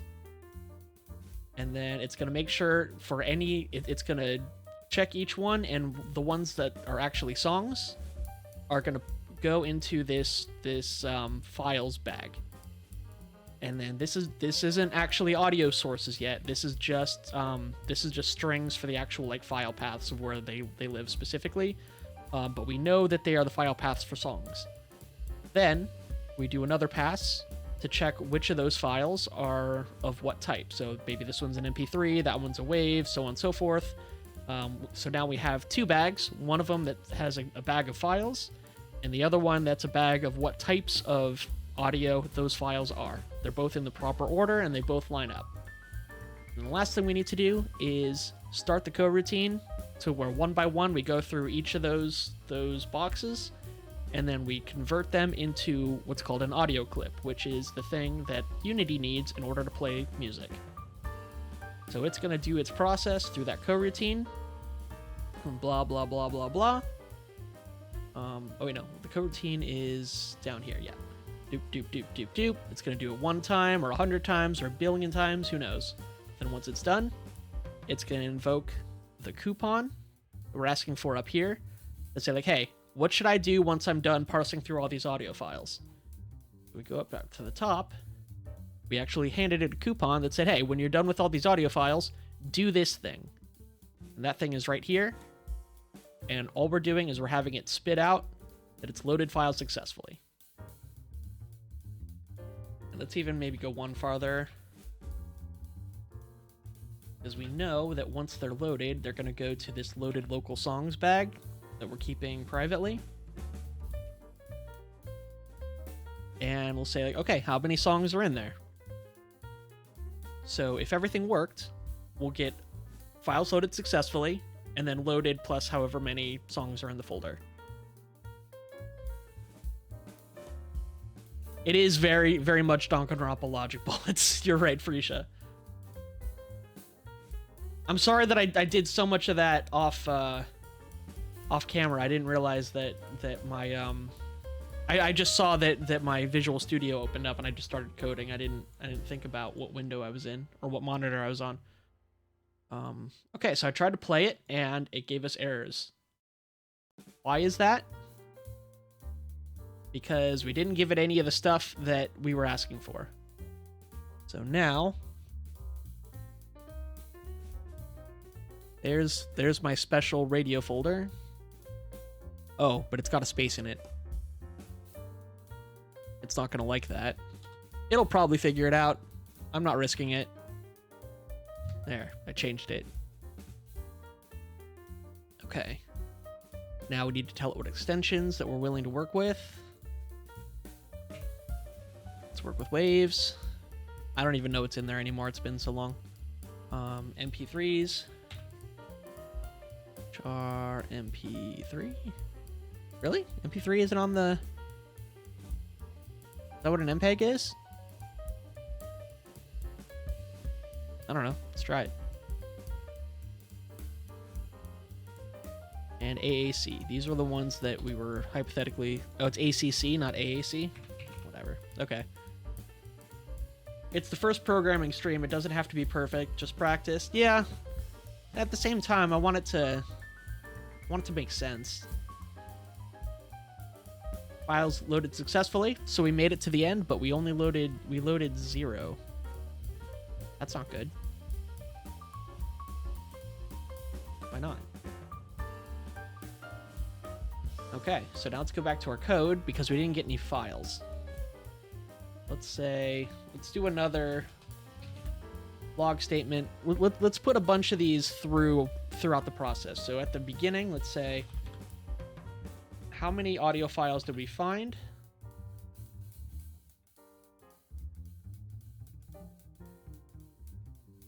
And how many types did we find? These should be the same number. And that number should be more than 0.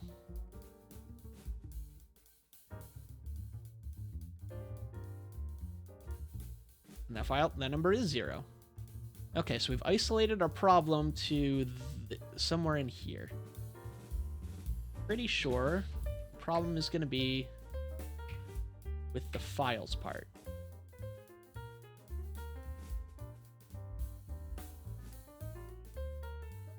Yeah, files is 0. So all the way at the beginning, when we're loading up the folder, we're not finding any files. So let's see. So file paths is the collection of all of the raw collection of all the files. Like, I don't care if they're images, I don't care if they're songs, I don't care if they're, game save files. Just all the files that are in that folder. So let's see what we got. Okay, so file paths is 3. So it is finding the 3 songs that I put in there. So that part's good. So now next, let's get to our logic of trying to determine whether or not it's an audio file or not.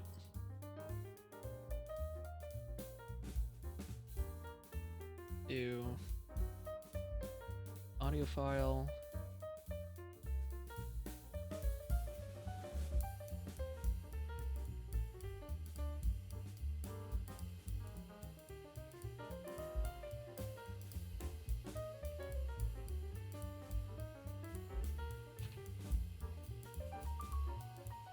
Checking for extension.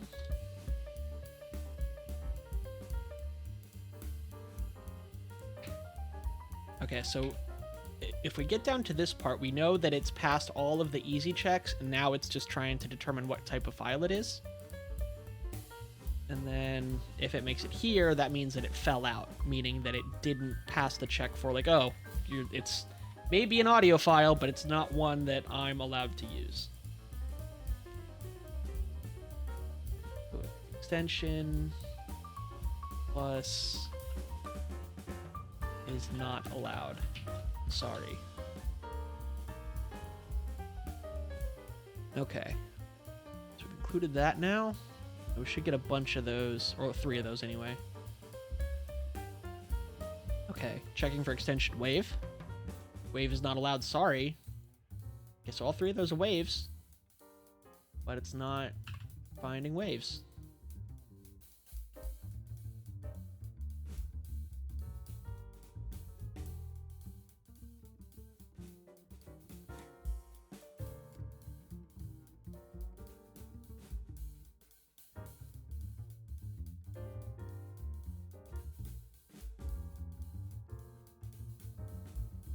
Okay, so, so it's getting lost somewhere in here. So what I'm doing is I'm adding a debug log that says is, probably wave, meaning the extension that I found, does it match ET's extension? So it'll say like, is wave a wave? Is wave like an MPEG? Is wave an ACC? And it's going to do that for each one.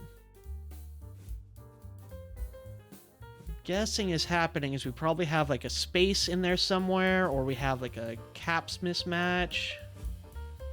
Yeah, is wave a wave? No, that's...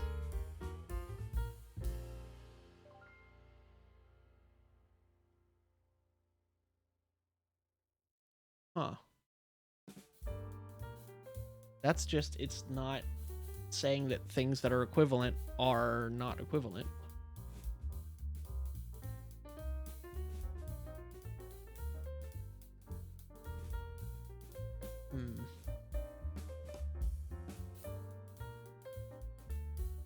Oh, maybe it's strings sometimes do equivalency weird. Let's do maybe string equals extension and then et dot extension.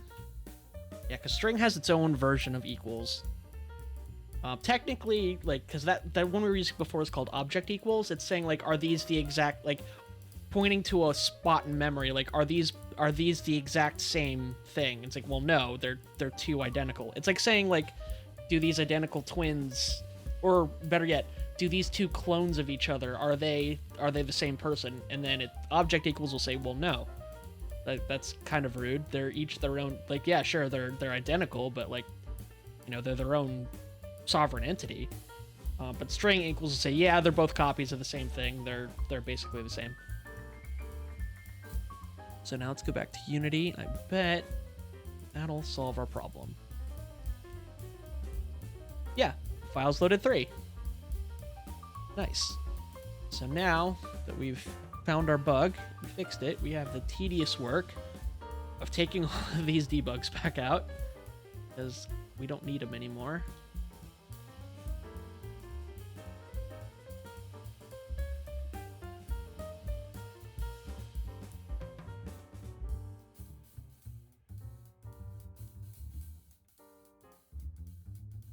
We're on the home stretch. Seems pretty complicated. It kind of is, but that's only because you're jumping in at the end. We're building a complex machine, but through pretty simple intermediate steps, and that is kind of disappointing. So I was what I'm hoping to do with these programming streams is kind of show that, like, yeah, if you go one step at a time and think through each little thing that you're doing, without like trying to like get so lost in like the whole system, you just take it one little bit at a time. Even coding something big and complicated like this is pretty feasible. Like, we've done all this, like, we've made this whole thing in less than 2 hours. Okay, well, a little over 3 hours, but part of that was also I was drawing stuff in Photoshop too. I think we spent a good hour in Photoshop just trying to design what we wanted it to look like. But now we're basically done. So now when files are loaded, play the first song. Loaded local songs. First one.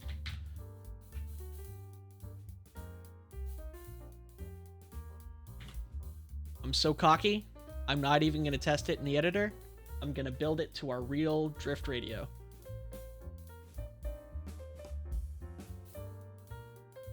Hopefully OBS will capture it.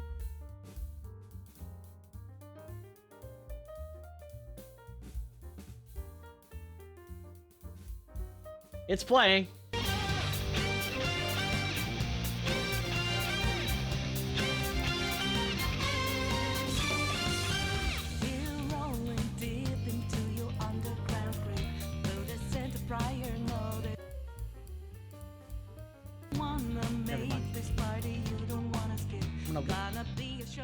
I'm gonna leave Takeover playing. I almost started singing along. Oops, that would have been bad. But yeah, look, we did it. And Oops, no, it's gonna play takeover again. No. And it should loop for us. We can even, now that we've done the hard part of, like, file IO is really hard in Unity. We're basically using like remote server tricks to try to just to get to my files and process them. There's things that Unity makes much easier, like making pretty like visual stuff, and obviously like 3D rendering and particle effects and all that stuff. But stuff like deep system calls, like file IO and web requests and things like that, they're not impossible, but they're a little bit harder. So that's kind of the trade-off. But that said, now that we've done the hard part, we can even do some cheeky stuff in here, like have some buttons. Wait. This is a whole new canvas. Oops. Let's come in here. There we go. Now we can do a button. And they're gonna be ugly buttons. This is the victory lap.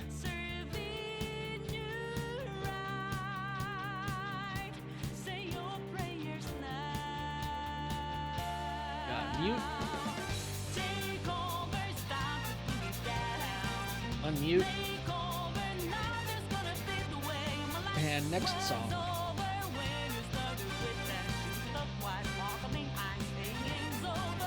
And the music player already knows how to do all those things, so all we need to do is go into the buttons. It's got a little thing that's like, hey, what do I do when I'm clicked? You do stuff with music player. And what you need to do, lovely little mute button, is you need to mute. You, my son, shall unmute. And you we'll do next song, which we don't have coded. So let me pull up.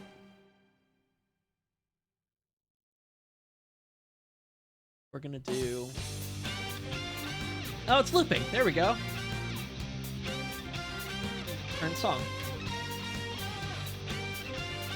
So when we finished or we play song 0, we're gonna say that the current song is 0, because that's the cubby hole that we're pulling music out of. Then we're gonna do public void set next song.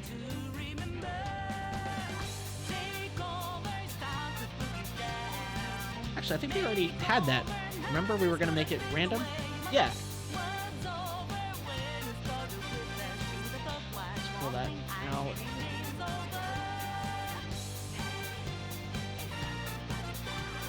Freeze it so it's not comments, it's actual code. So if random, if we're telling it to play a random song, then we'll do one thing, but otherwise current song ++, which remember, which just says whatever current song is, change that to the current song +1. If we've run out of songs, which means that in array terms, it means if the number is equal to or greater than the number of cubby holes that we have to pull out of. So loaded songs.length. Then we just circle back to the first one.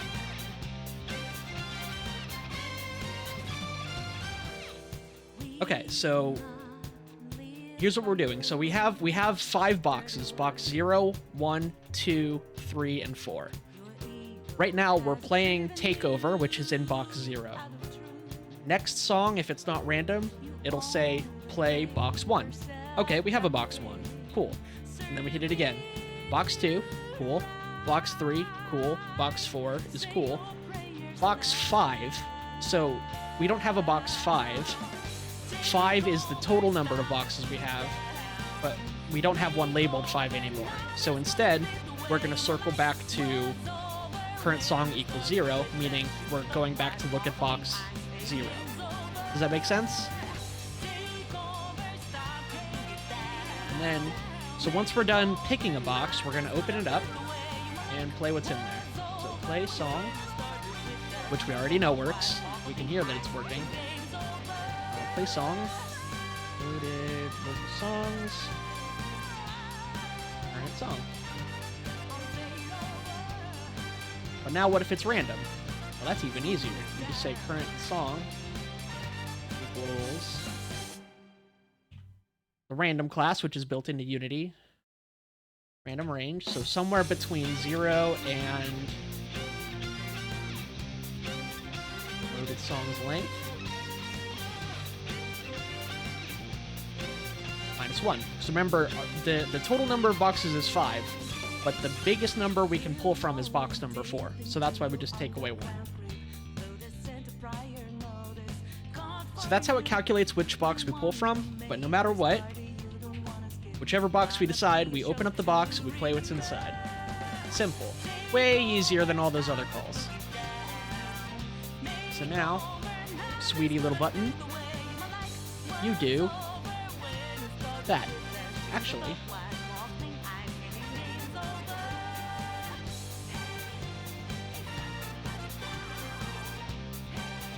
let's even do 4 buttons. Let's go crazy.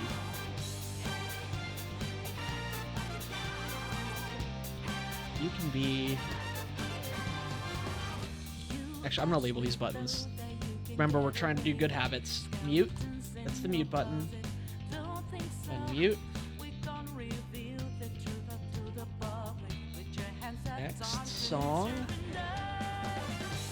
And then random. So what this one will do is it'll do next song, but then the checkbox, it's a little bit weird the way it is. Pretty straightforward. Yeah, see, Freesha? This part isn't so bad. That checkbox that it was asking about, that's how Unity in the editor represents... Oh, no, don't do that. There we go. This checkbox is how it represents this request, saying like, okay, yes or no, do you like me YN? That's what a bool is. So we're gonna actually say for the random, it's not labeled right. Okay, so for the random button, we're actually gonna make that true because we do want it to pick a random song. And then for this next song button, it does the same thing, but instead of it passing in true, it passes in false. So that's how it uses the same method call to do 2 different things. We could probably even do the same thing with mute and unmute, but we didn't do it that way because I wanted to show that difference. And now we build it out. This is the exciting part. I'm pretty confident it's gonna work. Whoa, we have 3 instances of the radio going. Whoops. So that has nothing to do with whether our code worked. That was just silly streamer things. Okay. So I hear takeover, and there's our radio. Yes, with buttons. Cool. I'm gonna hide behind it. I'm nervous. Mute. It mutes. We keep clicking it, and it doesn't remute. Yeah, that might be a problem. Yeah, Freesha, that would have been kind of hard to tell what was going on. But we have 1 drift radio now, which is much better. We unmute it, and it was playing the whole time. It was just quiet, so that's working. Let's go to the next song. Okay, so it's Takeover, Kichijoji, I believe, and now we're back to Takeover. Okay, so let's play a random song. Oh, that's a bug. Freesha, did you see what it did you hear what it did? I'm putting you on the spot. Quizzing you.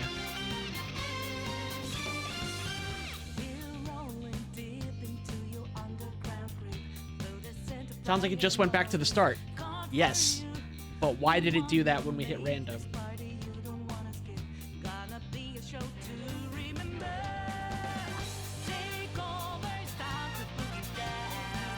What it probably did is probably just because it picked the top of the list. Exactly.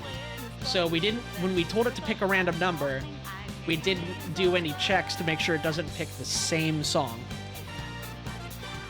So it is picking random songs.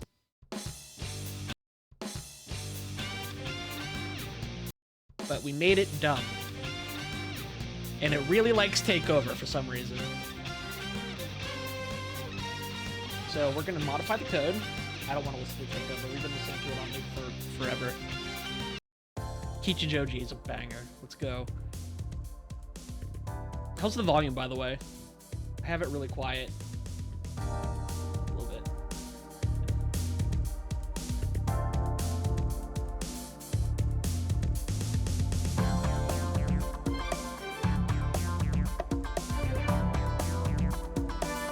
I'm going to give it 3 strikes. So 4 strikes equals 3. This is going to be a little bit weird. Volume seems okay. Okay, good. Strikes equals 3.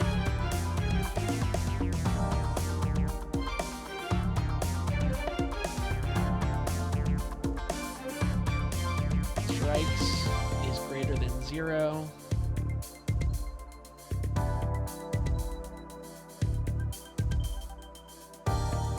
And let's never mind. Strikes equals 3. While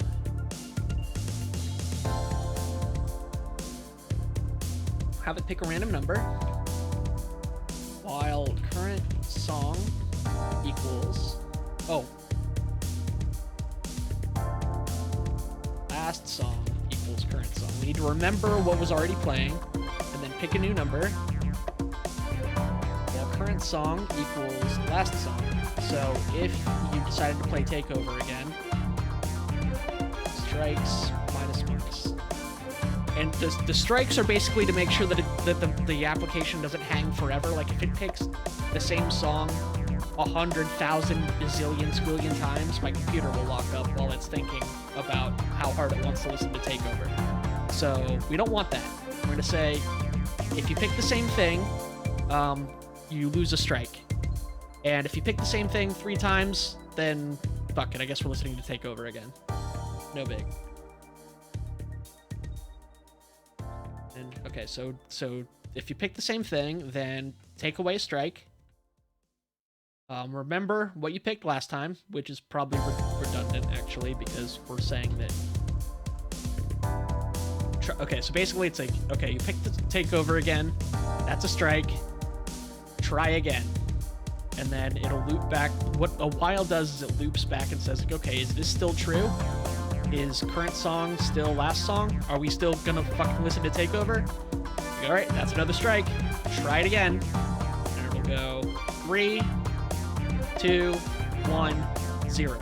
And either we'll listen to Takeover or we won't. But realistically, even with just 3 strikes, we're probably almost never gonna get duplicates. I'd be surprised if we ever actually get duplicates.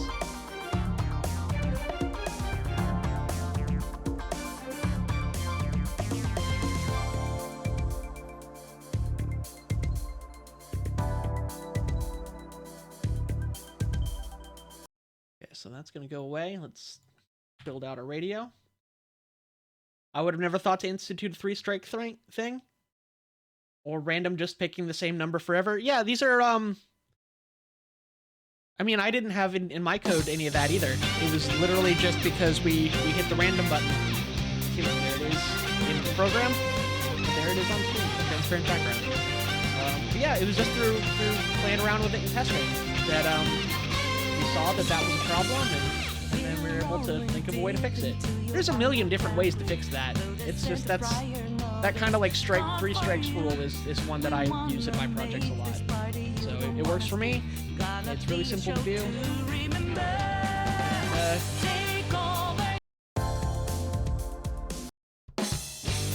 Okay, Okay, so it went back to Takeover, but it didn't pick Takeover twice in a row. The song is really loud.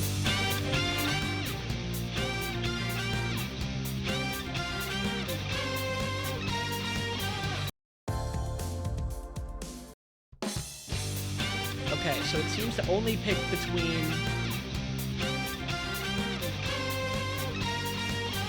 Kichijoji and Takeover. So maybe we don't actually need the -1 thing like I thought we did. So let's see.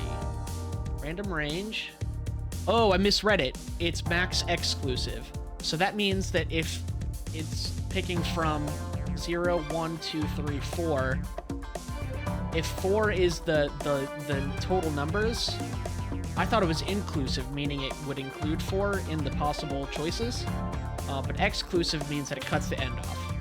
So it can only pick between, in this case, our choices are 0, 1, 2, because the end we're giving it is 3 minus 1, which is 2.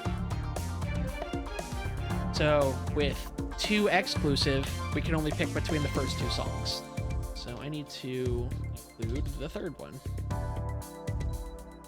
That's probably why we were getting duplicates so often too, is that my radio folder only has 3 songs in it, and it was only picking between 2. So okay, so this is the last build. What a journey we've had. Go away for now, and then get ready for Takeover being loud.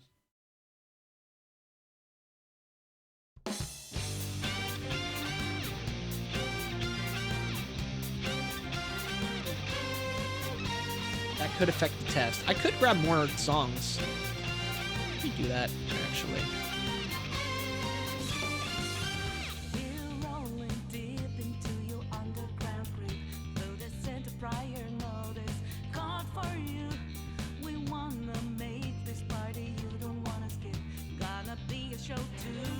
Let's throw. I just added 3 more.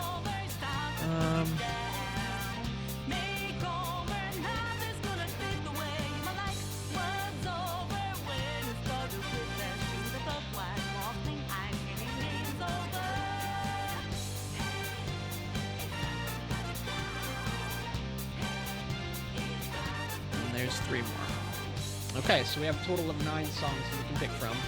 But remember, it's only loading songs when the application first starts up, so that's a flaw in our design for now. We need to actually close it and then relaunch it.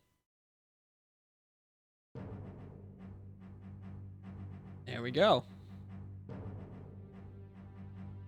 And now it's read the files, and it has more songs in there. This one's real quiet.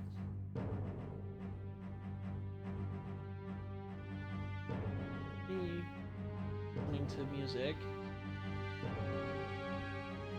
Let's update our notes so that for next time, we know what to do.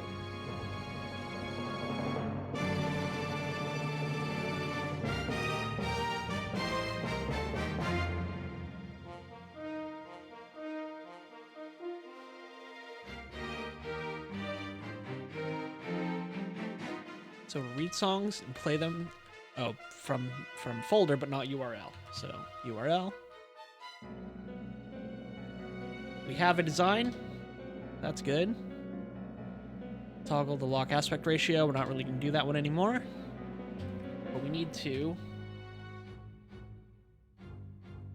balance volume between songs. Finish implementing our UI design.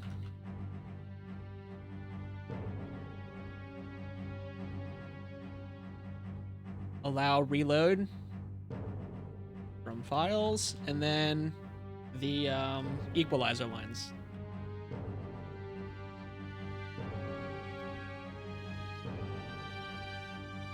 But yeah, that was fun.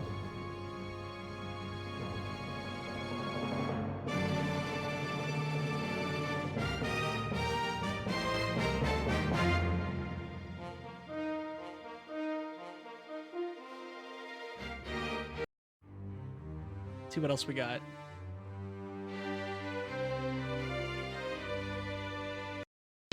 It's a beautiful evening There we here go. as we get That was ready the one to I wanted. start the race. The drivers are at the line, and it looks like we're all.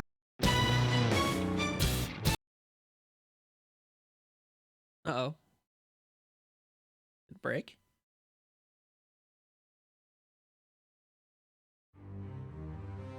Oh no, I think I'm just impatient. I think some of these songs are from Catherine and they start kind of quiet.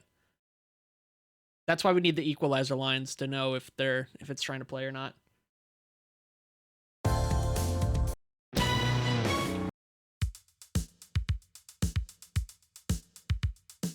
Hi. Hello. How are you? I'm glad to hear that. Oh. If I may take a moment of your time, I'd like to take this opportunity to Okay. tell you about something I think that's a so stream. revolutionary, so exciting. I'm listening. That it will completely change your life.